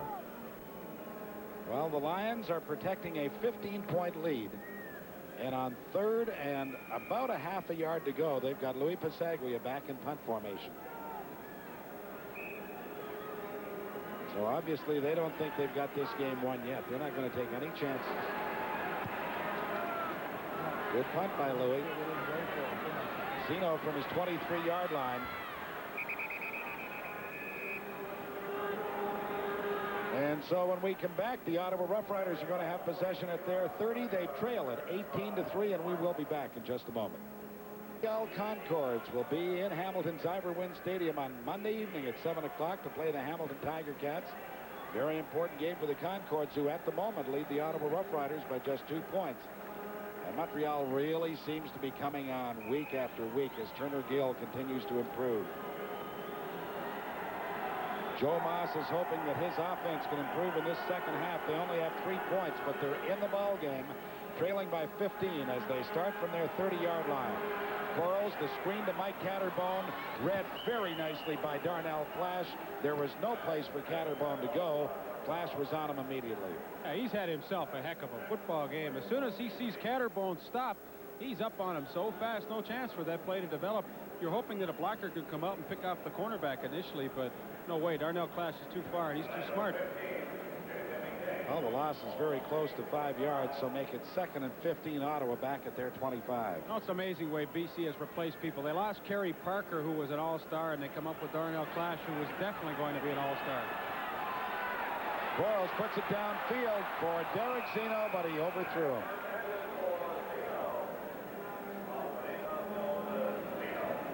Pat, you alluded to the fact that we're probably going to see some players changes made in this Ottawa Rough Rider Club. A few more as the movement continues. Joe Moss trying to strengthen it, but it was interesting. I thought that Bobby Ackle said he has never seen so much talent coming free out of the U.S. as it is this year. He says more than at any previous time during his tenure as the general manager of the Lions. That's right, and I asked him if he was interested. He said, we're not interested in replacing people for this year. We might look at some, you know, who we might sign for next year, but we're not going to tamper with this lineup. Clark's boot bounces to Clash and bounces by him. At the 22-yard line is where he finally picks it up. And then he is upended as he crosses the 30 to about the 32. Wayman Aldridge was down to pull the legs out from under him. A 64-yard boot with the roll for Ken Clark and an 11-yard return for Darnell Clash. The BC Lions are at home next Friday night to the Toronto Argonauts. A preview of the Grey Cup game 2 years ago. 1983. So the Lions begin from their 33. Roy DeWalt faked the handoff to Kevan Jenkins. He should have given it to him because he was dropped by Michel Bourgeot, the defensive tackle, number 83. Bourgeot was an Ottawa boy who went to Boise State. It's a play they want to fake it and then set up the screen to John Henry White, but just never got the play developed. But Bill, you know, you make an interesting point about the caliber of player that's available right now, and I think quite simply with the emergence a few years ago of the USFL, a lot more players were being exposed to pro football, and some sleepers that you used to have became apparent in the USFL, and there's just a lot more talent that's been seen. The pass is caught by Mervyn Fernandez. It was a bullet. I mean, it was out there on a line, and Fernandez made a fine catch in front of Ralph Dixon to move the ball to the Ottawa 50-yard line. A 30-yard pickup. Watch this bullet by Roy DeWalt. Zingo. And that's a great catch. Fernandez twisting around and extending himself and comes up with a fingertip catch. But Roy DeWalt at 6'2" and 210 pounds has been working on the weight. He's a strong guy. I mean, he can throw that pill a long way. 47 receptions for Mervyn Fernandez on the year now. DeWalt's pass intended for Ron Robinson goes incomplete. He couldn't bring it down. It was Tom Towns who was all over him. Robinson has the fewest catches of this receiving corps. For instance, coming into this ball game, he had 19. Pankratz at 23. Sandusky at 26. Fernandez at 43. Roy DeWalt has completed 14 of 25 passes tonight for 232 yards and 2 touchdowns, both to Jim Sandusky. On the draw, Ottawa reads it perfectly, and it goes nowhere as John Henry White was tackled by Lloyd Lewis the moment he got the football. Well, let's say some good things about this Ottawa Rough Rider defense, because they have done an excellent job against what everybody regards the best offense in the league. Well, they've had some good play from their front four, and Lloyd Lewis, Greg Marshall at the ends, Michel Bourgeot and Ron Engelson are the tackles, and those 4 guys have done a pretty good job controlling that offensive line of the BC Lions. Louis averaging 43 yards tonight. Oh, this is a good punt into the wind. And this is Derek Zeno from his 5-yard line. Nowhere to go. The coverage team that the BC Lions have shown Ottawa tonight is the toughest that Ottawa's run into all season.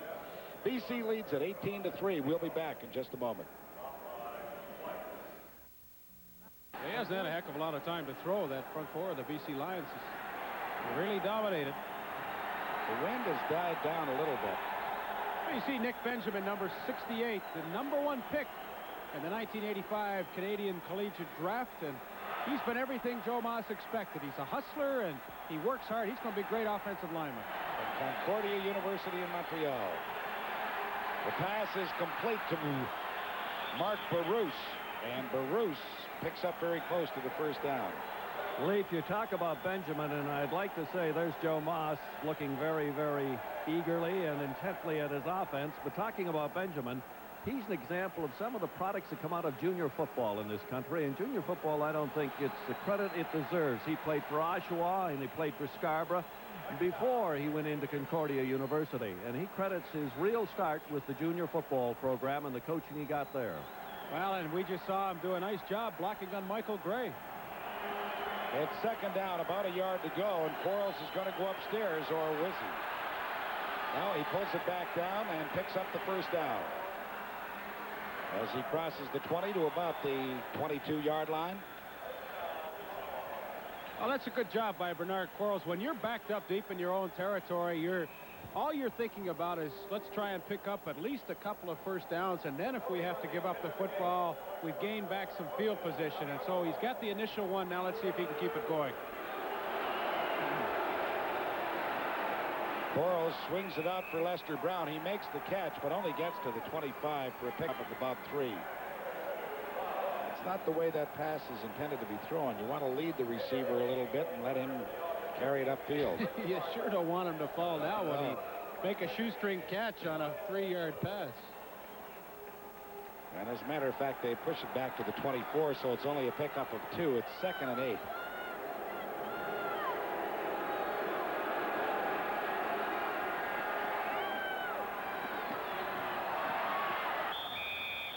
Well, he runs it again and gets to the 31, but he's short of the first down before Kevin Konar meets him. If he had hit Wayman Aldridge early, they would have picked up the first down, but he didn't see him.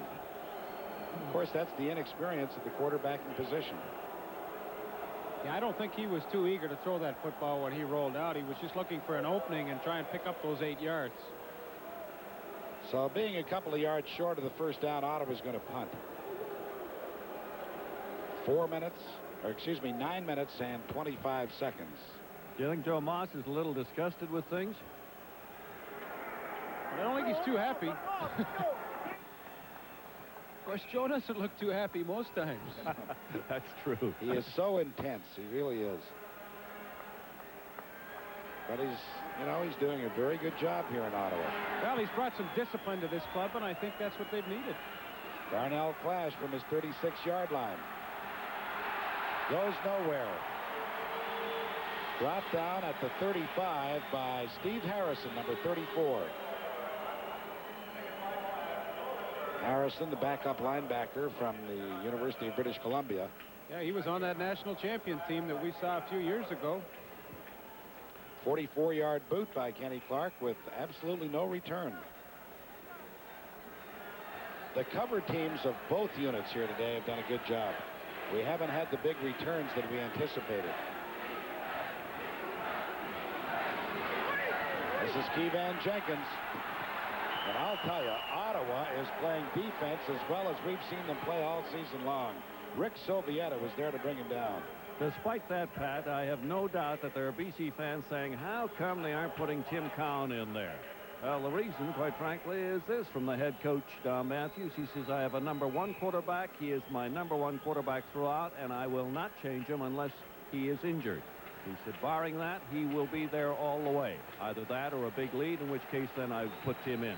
But we recall Cowan when he came in, and DeWalt was injured in Hamilton, and he looked great in that game. DeWalt's pass is caught for a big first down by Sandusky into the Ottawa 50-yard line. Forced out by Ricky Barden, but when DeWalt is on target, his passes are a pretty thing to see. Well, on 2nd and long, Ottawa back in his zone coverage, and DeWalt and Sandusky read it perfectly. Find the soft spot in behind Ricky Barden there, and Sandusky's had himself some kind of football game. Picks up another 25 yards, has 5 catches tonight for 145 yards, and both BC touchdowns. DeWalt over the middle for Robinson, no good. Well, that's a good call, and Roy DeWalt's really upset with himself because he saw the safety blitz coming once again and picked out the right guy, but just couldn't work the ball in there. He's saying, I know he's telling Ron Robinson, nice pattern, I should have had you. So it's a 2nd and 10, Lions at the Ottawa 50-yard line. 3 minutes and 10 seconds left to play in this third quarter.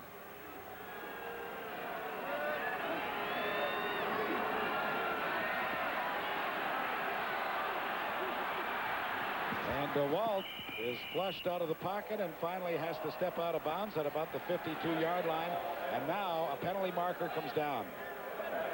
It's just frustration on the part of 78 Ron Engelson, the big defensive tackle of the Ottawa Rough Riders. He was having a beef with Al Wilson, and boy, you've got to keep your poise, and he gave Wilson a shot in the face with the referee standing right there, and that's going to cost him 15 and a first down.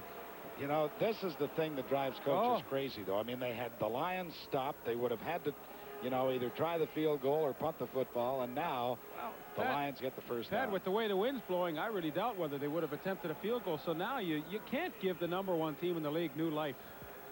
Major foul. Ottawa, number 78, unnecessary roughness. First down. Look at Joe Moss. I tell you, Joe might give him some unnecessary roughness in a minute. Oh, he just about did there. Now, hey, throw the flag. And Joe Moss is well into his 50s. And he could do it, though. Absolutely. Greg Marshall was there to make the tackle for the Rough Riders. You know what? I haven't seen that in so long. I can't remember the last time I've seen a head coach grab somebody by the shirt. Reminds me of my old buddy Frank Cush. Leaf, they tell me when you talk to and the I Ottawa say that players, loosely. He was not my best friend. That's true. The Ottawa players tell me, they say the Moss is so tough we lose more weight when we're working out than we do in actual games because the workouts are much tougher. It's 2nd and 10 Lions. The ball at the Ottawa 33. DeWalt. This one is picked off by Ricky Barton. There is a penalty marker on the field. Barton returns it to the Ottawa 49-yard line.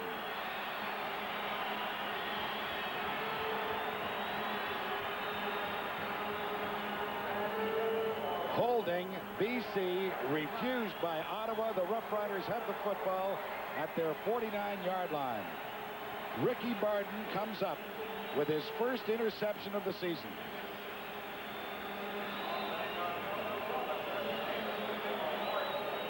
Well, that's got the crowd livened up here at Lansdowne Park, and he did an excellent job one-on-one with Ron Robinson, and he wins the battle, stepping in front and coming up with the interception. That's a nice play.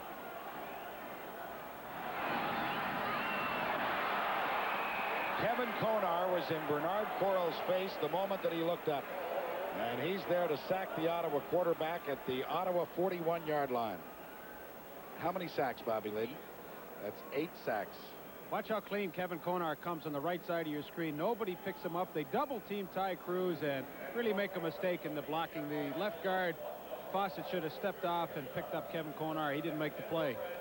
Brad Fawcett, a young fellow from the Saskatoon Hilltops, well, he's going to learn you've got to look for that linebacker coming. 2nd down, 18 yards to go. Quarles very nearly picked off. He was intending it for Derek Zeno, but Nelson Martin, the safety, was over there on the coverage. All of a sudden, Derek Zeno turns into a defensive back to make sure Nelson Martin doesn't make the catch there.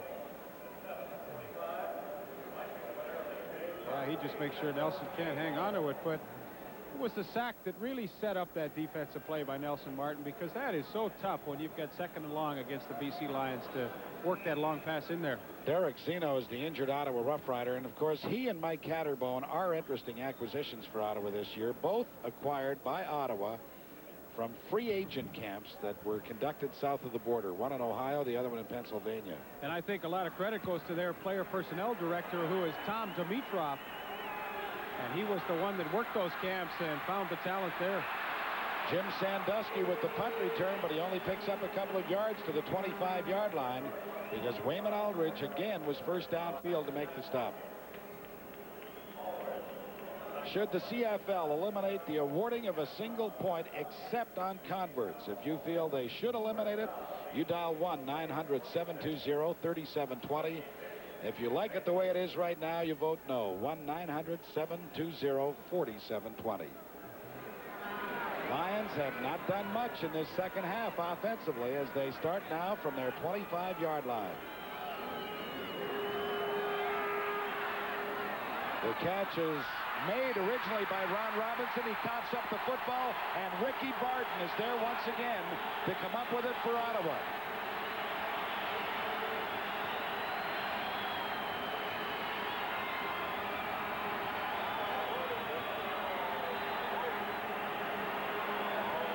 Robinson made the catch. Then the ball squirted loose. Let's watch it. Well, second big play in a row for number 25, Ricky Barton. Coughs up the fumble. It goes up in the air, and Ricky Barton, Johnny on the spot. I think Robinson actually kicked the ball in the air as it went towards the ground. So Ottawa has possession at the BC 30. The pass is caught by Derek Zeno inside the 20 at about the 18-yard line. He was jarred by Andre Jones, but still hung on to the football.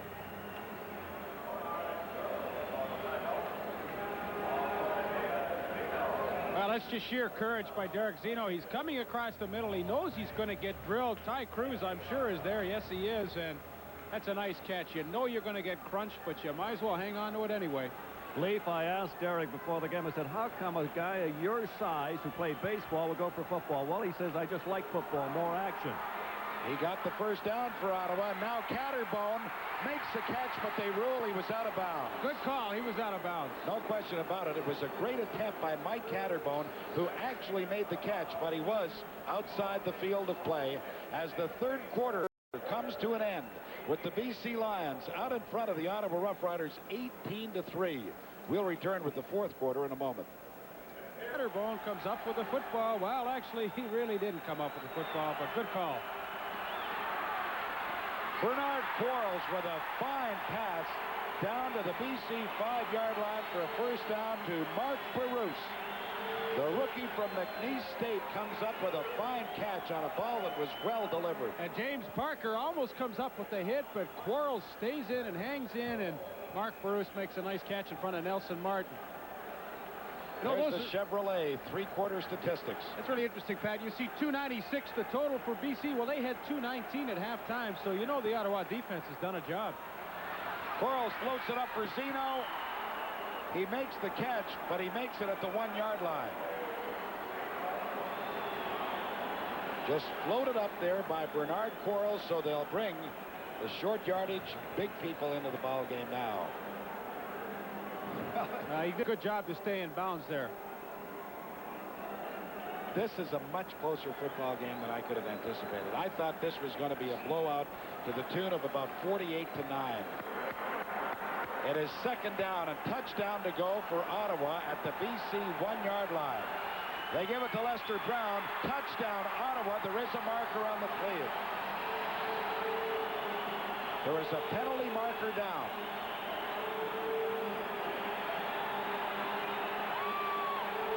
The touchdown will count. The penalty was against the Lions.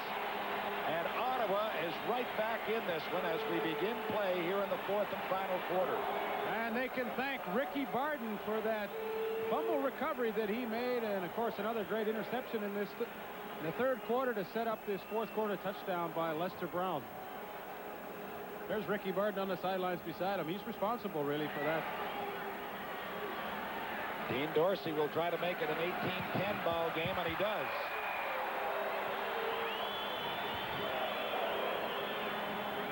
Well, he doesn't make it by much, but nevertheless, Lester Brown is into the end zone with Ottawa's initial touchdown of the game, and they've tightened that margin. It is BC 18, Ottawa 10. We'll be back with the kickoff in just a moment. Brown gets into the end zone and just makes it. As Dean Dorsey now prepares to kick it away for Ottawa, now trailing by just 8 points with 13 minutes, 58 seconds left to play in the ball game.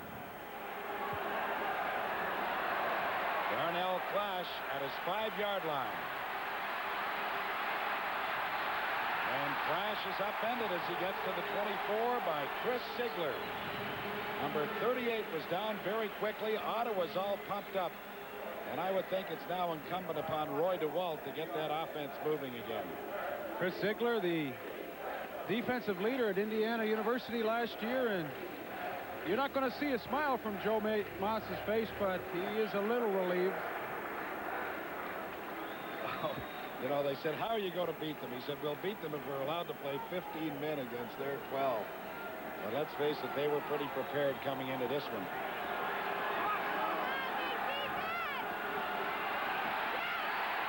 The flag goes down, and so does DeWalt at the 15-yard line. Holding the call against BC. It'll be waved off by Ottawa. There has to be great concern, though, in the BC club about the lack of offense. BC number 65. Decline. Second down. They had every opportunity to blow Ottawa right out of here after getting the early scores and getting them quite easily. But Bill, they have not been able to do anything. That's a good point. And you see Ron Engelson, number 78, who's back in the ball game. He's the one that Gerald Roper put the grab on, and he ended up knocking DeWalt down anyway. So it is second down and about 18 yards to go. BC back at their 15-yard line. The pass is caught by Mervyn Fernandez short of the first down by a couple of yards. He's at the 32.5, and BC will be punting. Well, listen, Ottawa's defense didn't care how many yards they gave up as long as they didn't give up the first down, and they did their job. They're getting a big ovation from this crowd here at Lansdowne Park. The fans here in the fourth quarter have really gotten into this game. Ottawa leads the overall series between these two clubs 14-12, with a couple of games having ended in ties. And this game is as important to the Ottawa franchise as it is to BC. That's for certain. Watch out. He's going to run it, and he's got the first down. Oh, smart play by Louis Pasaglia. He just saw everybody move back, and he took it up himself. Well, it's hard to believe that Louis has been in the league for 10 years, the Simon Fraser graduate. And watch right here. He sees no rush coming, so they're all peeled back trying to set up a return, and that's a heads-up play. Louis Pasaglia gives the BC Lions a first down. Watch them all turn around. Now, see, Louis running behind him, and Tom Towns and the rest of the guys are going back trying to block. That's a heads-up play. Catterbone, who was the punt receiver, actually came up and forced him out of bounds. It was an 18-yard gain by Lou. And DeWalt now goes deep for Fernandez. He makes the catch, but he's out of bounds.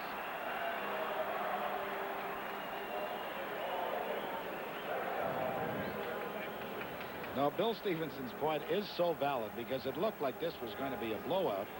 And so often it happens that if you don't take advantage and put the team away early, disaster happens late in the ball game. Let's see what does happen here tonight. Well, you know, the BC Lions are going to have to realize that as the #1 team in the country up to this point of the season, teams are going to give a little extra when they play against them. It's a fact of life, and they're going to have to be prepared for that. It's 2nd and 10, Lions at their own 50.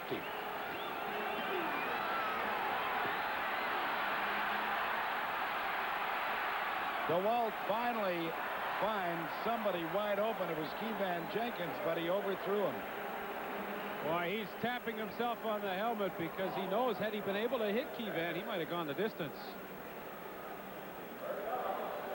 Well, when you're having a good night on defense, things go right for you. Ottawa fortunate that that ball was overthrown. And just want to remind everybody that we will be in Regina for Sunday afternoon's game. The Winnipeg Blue Bombers, the Saskatchewan Roughriders. What a job Jack Goda, George Brancato, and their staff have done out there in Saskatchewan. And, of course, Cal Murphy has a club that could win it all again this year. This is Eric Zeno from his 8-yard line. And Zeno takes it right up over the 20 to about the 21. Ottawa will have the football when we come back. They trail now 18-10, and we'll return in a moment. Bill Stevenson at Lansdowne Park in the nation's capital. We've got 11 minutes, 59 seconds left to play in the ball game. The BC Lions are leading the Ottawa Roughriders 18-10. But it looked like this was going to be forget-it time for Ottawa early in the ball game when BC put consecutive drives back-to-back for touchdowns to DeWalt to Sandusky, but Ottawa has hung in there, and they're in a position right now where they could even tie this ball game. Burrow's pass is complete to Lester Brown, and Brown only gets back to the original line of scrimmage before Mike Gray was there to bring him down, and Kevin Konar was there too.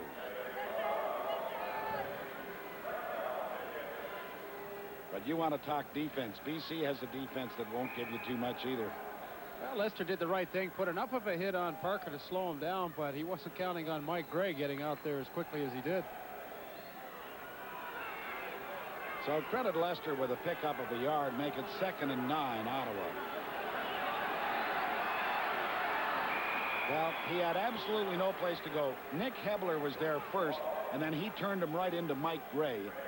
So 99 gets the assist on the tackle by Mike Gray, 77.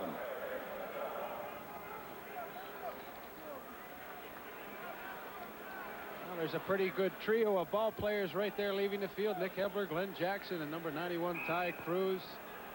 Tough defense. And now Kenny Clark will be punting into this breeze as Sandusky and Clash await back at the BC 50.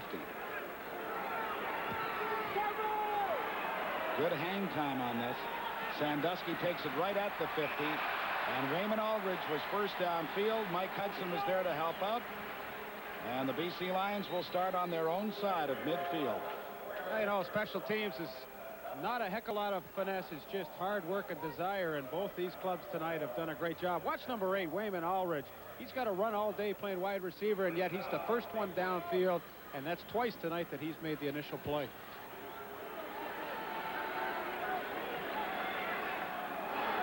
Roy DeWalt has not had an outstanding night. He's been good in spots.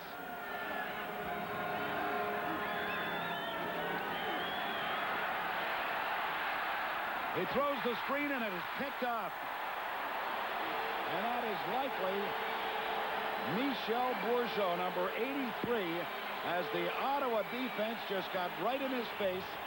Lloyd Lewis was there. So too was Rick Sovieta.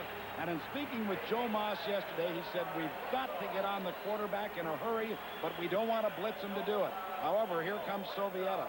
Well, they're trying to get the screen into John Henry White, and a defensive lineman's dream is to touch that football. Michel Bourgeau comes up with the interception. What a big play that is. And now Ottawa has possession at the BC 53-yard line. Quarles' pass is caught down at the 32-yard line by Mike Catterbone. Darnell Clash was on him right away, but there's Michel Bourgeau, a Canadian boy from Ottawa, from Boise State. And Ottawa is pumped up, and the Lions look a little bit flat. They don't look flat defensively, but on offense, they just don't have that zip they had in the earlier part of the ball game. Well, on their first touchdown, they took advantage of a turnover. Once again, Bernard Quarles, after the interception, has got the team moving. Quarles' pass is caught. Mark Barouche makes the catch for the Rough Riders, picks up about 4 or 5 yards before Ty Cruz moved over to make the stop.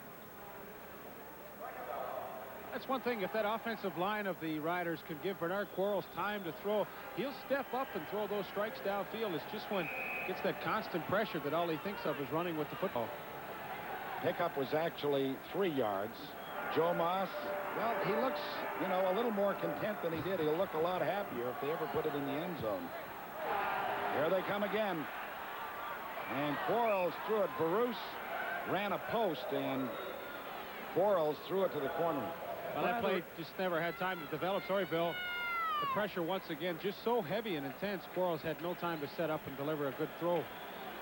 Thought it was interesting that Joe Moss said one thing we really need on this club is a hero. Somebody has to be a hero for us. And that's what he's waiting. And if they can find one here in the last few minutes, they are going to make things very dicey for these BC Lions. Dean Dorsey's field goal try will come from the 36-yard line.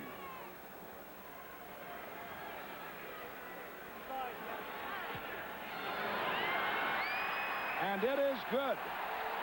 And so, with 8 minutes and 42 seconds left to play in the ball game, the Rough Riders have cut the BC Lions lead to just 5 points. We'll be back in a moment. World of sports. The U.S. Long Course Swimming will come to you from Mission Viejo in California, the Fleischmann's World Cup from Spruce Meadows in Alberta, and Carl the Truth Williams tackles Jesse Ferguson live from Atlantic City, New Jersey. The Rough Riders now just 5 points down. This is Kevan Jenkins from his 20. And he gets over the 35 to about the 36-yard line. Chris Sigler was there to make the stop. Rookie from Indiana plays in that safety spot for the Ottawa Rough Riders in their secondary. He's very effective on the special units as well. Bernard Quarles came on in relief of J.C. Watts, and they have certainly moved the ball much better under his leadership.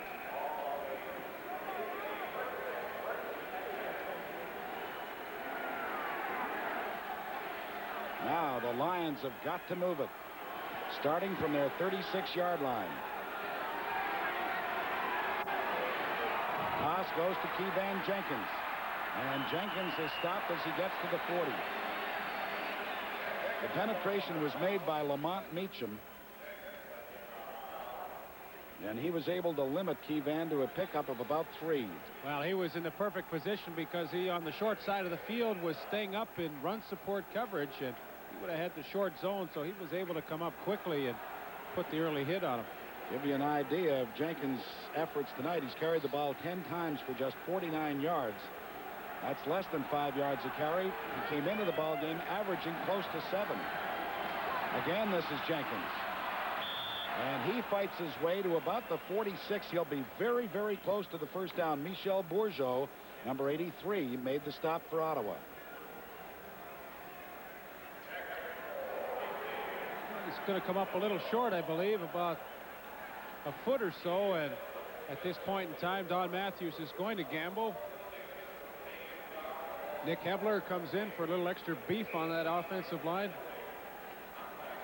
Clock is running with 7:20 left to play in the ball game. BC 18, Ottawa 13.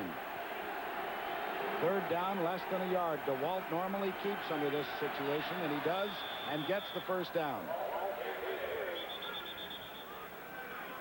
Rick Sovietta's upset about something. So is Greg Marshall. And Pat, I don't know what's happening over on that Ottawa sideline, except that J.C. Watts has started to warm up, and I can't imagine him coming back into action, but it's a possibility. It's a cold night, Bill. Well, maybe that's it. You might have the point. I know this much. If J.C. Watts comes back out onto the field, don't go over and argue with Joe Mouse. He's one intense-looking guy, isn't he? From the 47-yard line, their own, the Lions have another first down. Over the middle to Kevan Jenkins. And Jenkins crosses midfield into Ottawa territory at about the 52. Rick Sovieta was first there to bring him down. I'd like to talk to all BC Lion fans, everybody in the area. You go ahead with the replay there, first of all, Leaf. Well, Kevan Jenkins just once again the release valve for Roy DeWalt as everybody drops deep.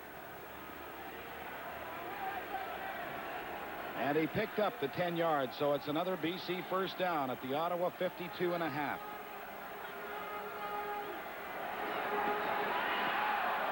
DeWalt to Fernandez. And Fernandez is forced out by Lamont Meacham inside the Ottawa 40 at the 39-yard line. It's another BC first down.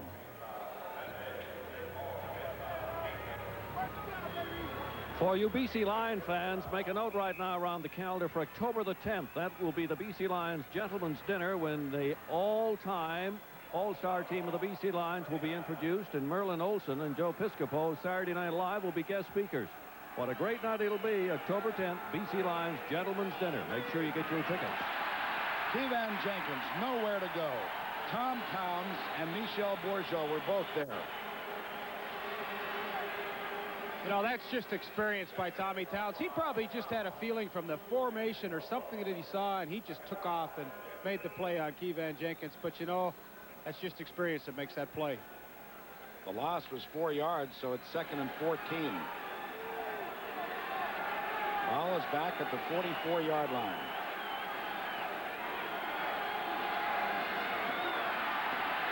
DeWalt is drilled. The ball comes loose, but he was able to recover it himself. But Rick Sovieta hit him square in the back, and it's not surprising that Roy dropped the football. Well, one of the few times that they have blitzed tonight, the Ottawa Rough Riders were very successful as Rick Sovieta comes through on touch. He'll be coming from the right side of your screen. See him sneak right through and put a heck of a hit on Roy DeWalt. They're a fired-up group. They really are. So Zeno and Catterbone drop back to receive this punt from Louis Pasaglia with 4 minutes and 45 seconds left to play on the ball game. Ottawa trailing by 5. This is a high punt that Zeno takes at his 5-yard line. And there is no room at all for him to move. He gets maybe to the 7.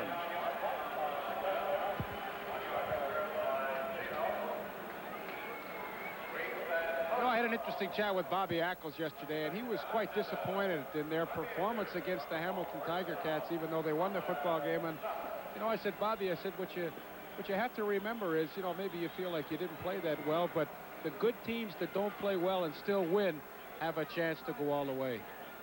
Well, that's a valid point, too. However, I would think that there is concern because this is their third week in a row where they haven't, you know, really shown the offensive power we know them to have. This is Lester Brown. Boy, that swarming BC defense was there to contain him to a pickup of maybe a couple of yards. Larry Crawford, number 34, was in to make the initial hit. Spot the ball at about the 8-yard line, so credit him with a gain of 1.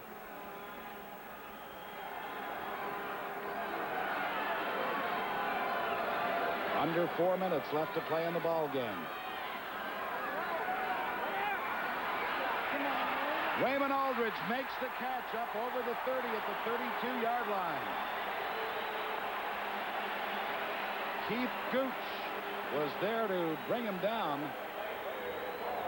But boy, did Quarles ever put that one in there. Yeah, that's a great throw. They get a soft spot in the zone coverage. Mel Bird's coming over, but he can't make the play, and that is a super catch by Wayman Aldridge. That's the kind of big play you have to make when you're backed up and you're behind in the fourth quarter. Ottawa now with possession at their 31. Quarles throws, the catch is made by Catterbone up around midfield. What have we here? 3 minutes and 20 seconds left to play in the ball game. The Ottawa Rough Riders, trailing by 5, are on the move. Well, he gets in underneath Darnell Clash, and when Bernard Quarles has been given the time and the opportunity to step in that pocket, he's really thrown some strikes. It's a good ball game now. Now it's a terrific football game. Quarles floats it up looking for Wayman Aldridge, and it was tipped away at the very last moment by Keith Gooch. Well, that's a nice job because you've got to turn yourself around and locate the football. He did a good job. It is BC 18, Ottawa 13. We'll be back for the finale in just a moment. Second down, 10 yards to go, Ottawa. The pass was intended for Mike Hudson. It goes over his head as Nick Hebler was all over quarterback Bernard Quarles. Yeah, you know, that's what pressure will do to you. He didn't get the sack, but Nick Hebler caused that ball to be overthrown. He got the arms up and just couldn't get the ball into Mike Hudson. And so with 2:49 and the clock now stopped, Ken Clark comes out onto the field, and he'll be punting for Ottawa on 3rd and 10.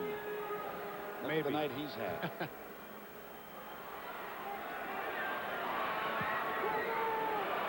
It's not too deep, but it is high. Sandusky runs under it. A flag comes down. The Ottawa fans are not too happy about this one. It's very close. They're going to call no yards against the Rough Riders. 34 yards was the punt. Well, Larry Crawford, the injured BC Lion on the play. Number 8, Wayman Aldridge, the first man down all night, will be called for the no yards penalty.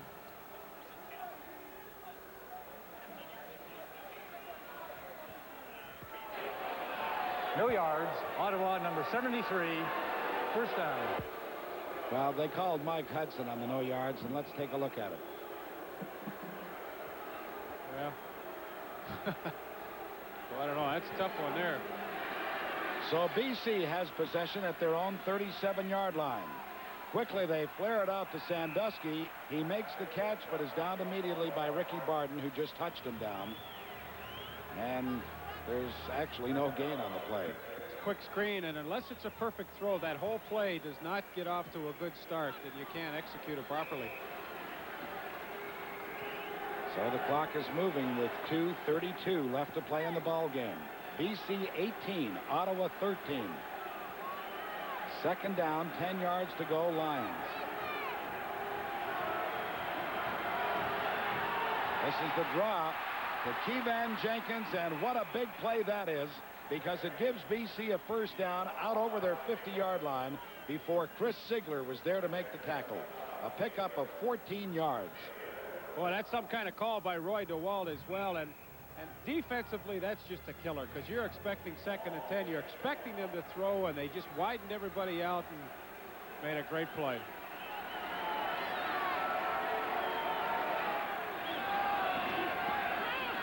There's the screen to Fernandez.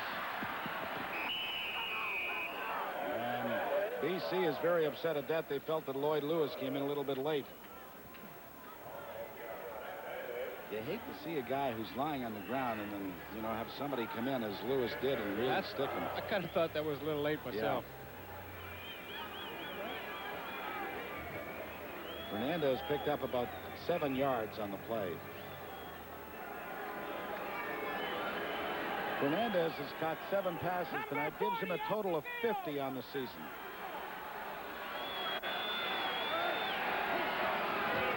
This is Keevan Jenkins. And Jenkins crosses the Ottawa 50 into about the 49 before Al Washington makes the tackle, and he should have another first down. Following tonight's game, the Carling O'Keefe Sports Game Stars will receive a Royal Canadian Mint 1-ounce gold coin presented by Kodak, makers of the new 8mm Codavision video systems featuring the portable all-in-one camera and recorder from Kodak. And boy, that's going to be a tough choice tonight defensively. So many guys that have played well. Ricky Barden, Michael Gray, Glenn Jackson. Keevan Jenkins carries for BC and gets to the Ottawa 45 before Al Washington once again makes the stop. Washington, the veteran 5-year player for the Rough Riders from Ohio State.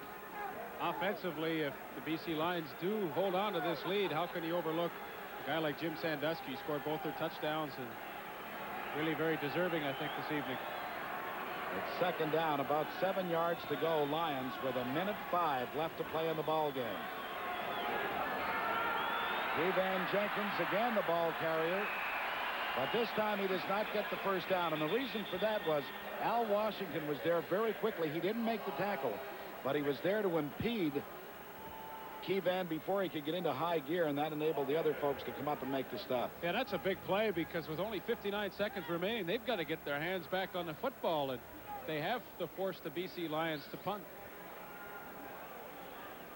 Ottawa does not put Zeno or Catterbone back. They simply have Ricky Barden as the lone punt returner. I'm sure Joe Moss must have told him to let this ball go into the end zone if in fact it gets that far. Louis angles it for the corner, and it bounces out of bounds. Let's see where they'll mark it. At the 17-yard line.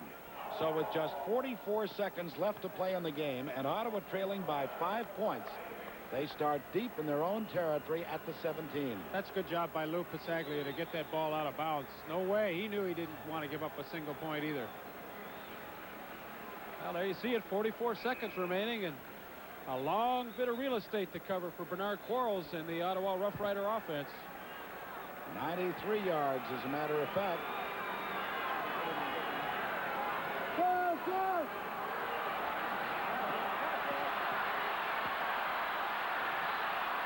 Quarles is up to the 30-yard line for a first down with 36 seconds. The clock will stop momentarily as they move the yardsticks. I do believe Ottawa is trying to get a timeout in there and stop that clock.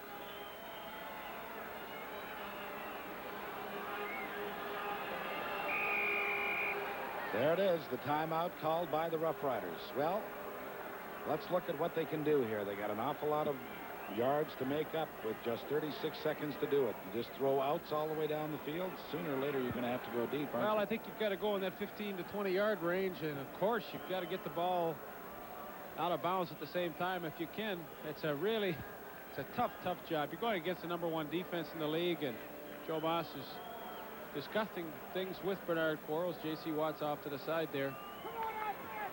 But it's a tough spot to be in. 5 points down. But, you know, look at Joe Moss. He obviously wants to win the football game, but he can take satisfaction out of knowing that his team was in this ball game right till the end against the #1 team in Canada. Well, the defense has played exceptionally well. To check with statistician Bobby Layden on their total offense in the second half for the BC Lions, but it can't be very much. A lot of it amassed on that last drive before they had to punt the football. Okay, it's first down Ottawa. The ball right at their 30. The clock will start on the snap of the ball. It's down to 35 seconds, 34. Quarles pass to Wayman Aldridge is caught at the BC 49-yard line.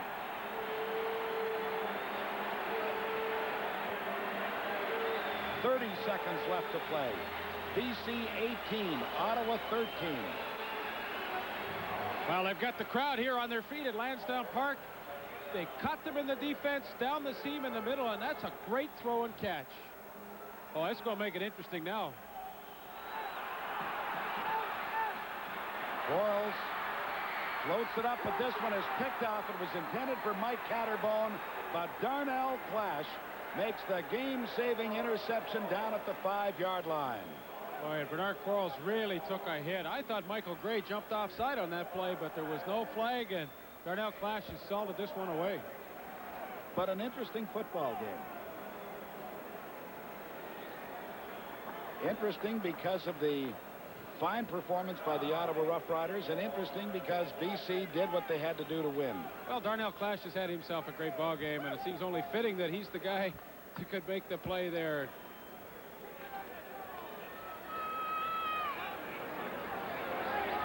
So with just 22 seconds left to play, the BC Lions can run out the clock.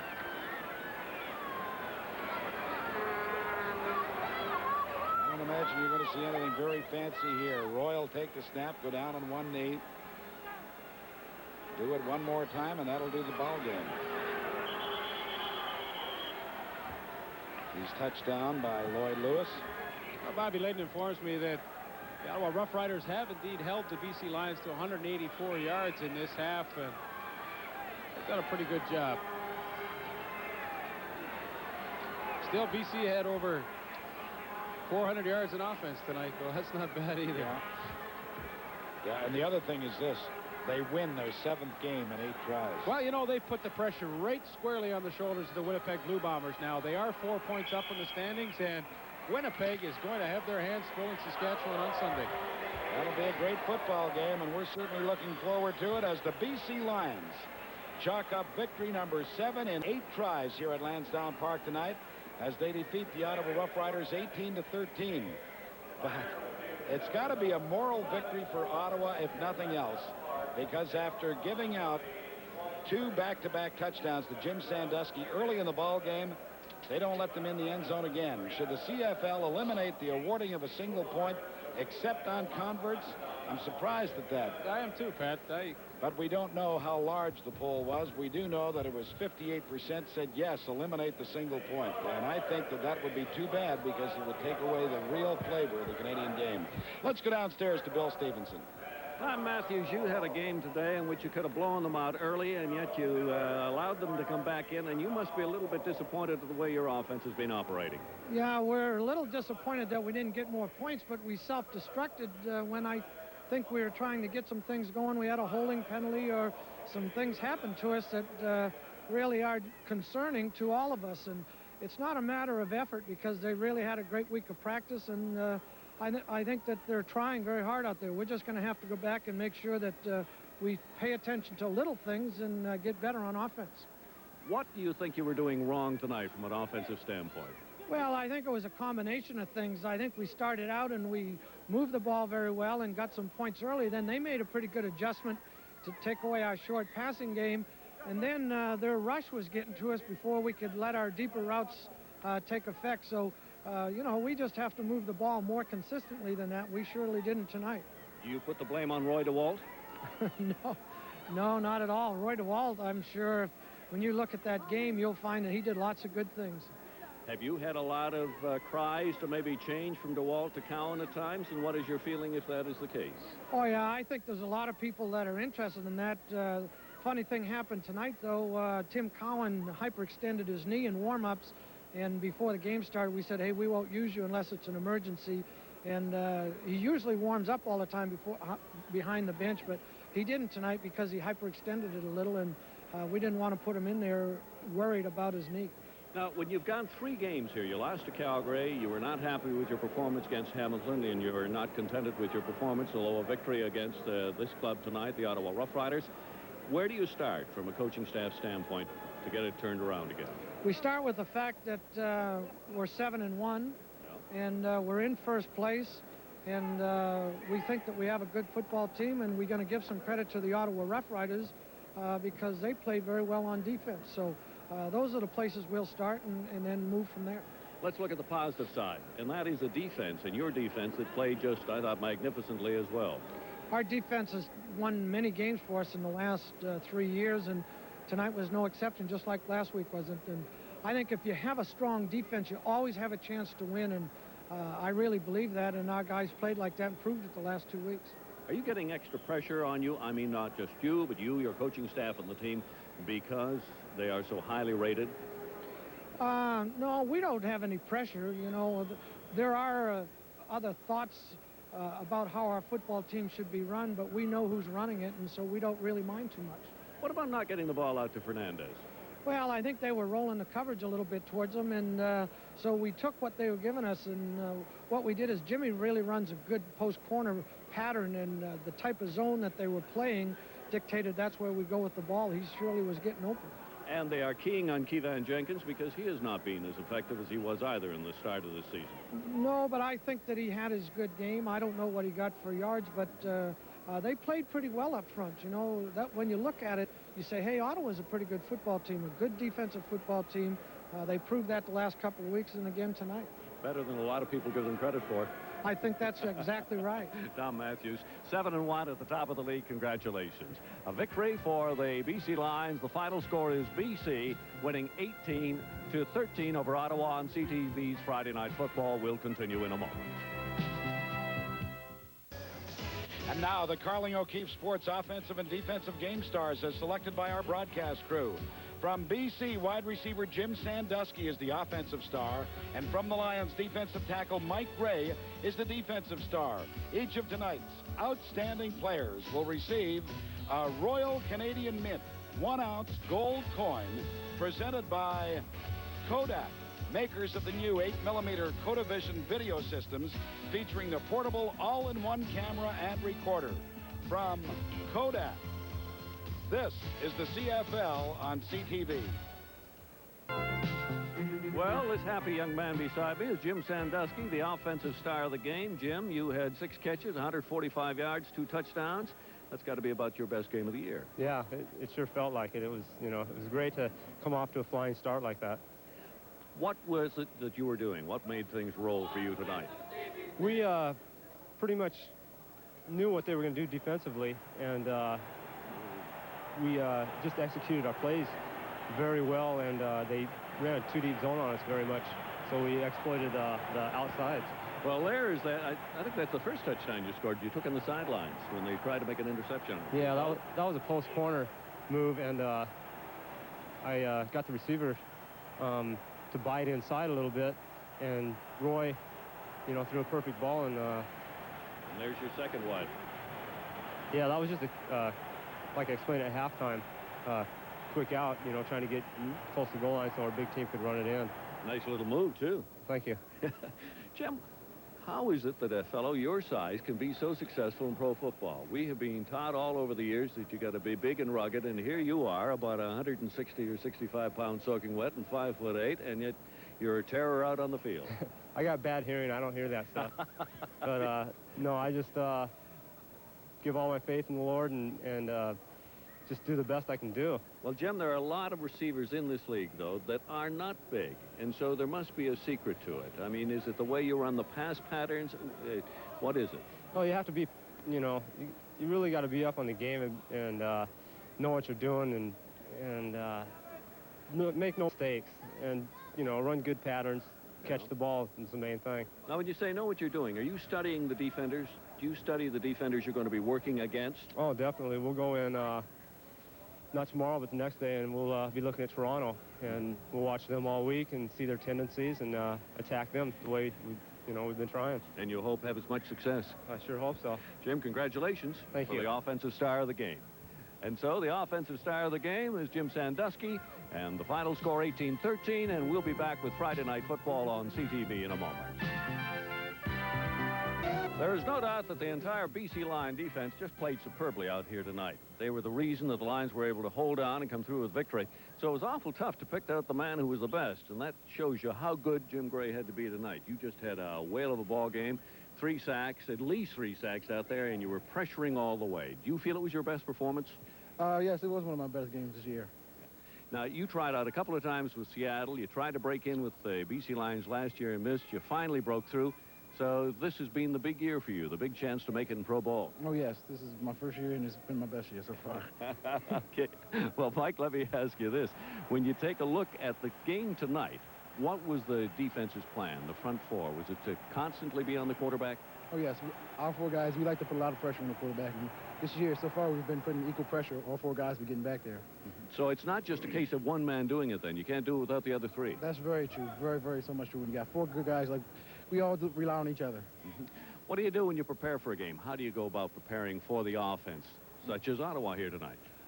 First, it begins with tons and tons of film work. We watch film all week long, you know, evaluate what their offenses, their strengths are and their weaknesses, and we just try to explode their weaknesses. Did you have any difference when Quarles came in there? Did that make it any tougher for you? He's very similar to JC.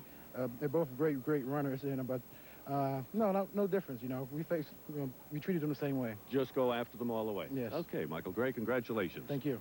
The defensive star of the game, Mike Gray. The final score, BC winning it 18-13. And we'll be back with more Friday Night Football on CTV in a moment.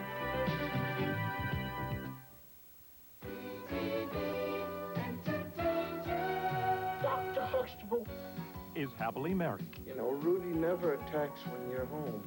And a very proud father. All right, last one finished has to eat the cow's tongue. However, he often finds it easier to handle the kids he's bringing into the world than the ones he's raising. It's entertainment at its best. The Cosby Show. New this fall on CTV. People who came to this football game enjoyed it if they were Ottawa Rough Riders supporters. BC Lions supporters might have, you know, some question marks, but listen, they're 7-1. What do you say about a team that is off to such a terrific start? Well, you say they deserve to be the #1 team in the country, and I know the fans sometimes at BC get on them because they haven't played maybe as exciting football as they thought they should have in the last few games, but 7-1 is 7-1. They've got 4-point lead now over the Winnipeg Blue Bombers, and that really puts the pressure on the Bombers on Sunday. Well, you know, we talk about Winnipeg, Saskatchewan. Saskatchewan isn't likely to contend for first place, I don't think. But then again, if they beat Winnipeg, they're tied with the Blue Bombers. So, I mean, that sets up just a terrific football game. Let's talk about the Ottawa Rough Riders just for a moment. They've got to be pleased at what they did here tonight. Well, I think after this performance, Joe Moss is going to say, defensively, we sure did the job. We held BC Lions to 18 points, and that's a job in itself. Offensively, they just have to become a little more consistent, and they can't beat themselves. Mistakes really hurt them tonight, and if they can eliminate some of those things, I think they're going to have a successful year. Wayman Aldridge, I thought, played very, very well for Ottawa tonight, and he may have saved his job. Yeah, because we were talking about him. He was kind of under the gun, but he made some great catches, a super catch late in the game, and I think he's kept his job at least for another few weeks. We are going to be at sold-out Taylor Field in Regina Sunday afternoon at 3:30 Eastern Time. That will be a whale of a football game. It always is when these two clubs meet. Then Monday, our Western crew with Dale Isaac, Frank Rigney, and all the guys will be out there as Edmonton plays in Calgary, and we'll look forward to seeing you on Sunday. This CFL telecast has been brought to you by Carling O'Keefe Sports, bringing the sports world home to you.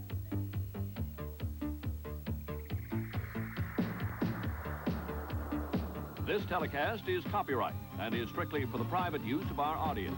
Any reproduction, retransmission, or rebroadcast in whole or in part without the express written consent of the CTV television network is strictly prohibited.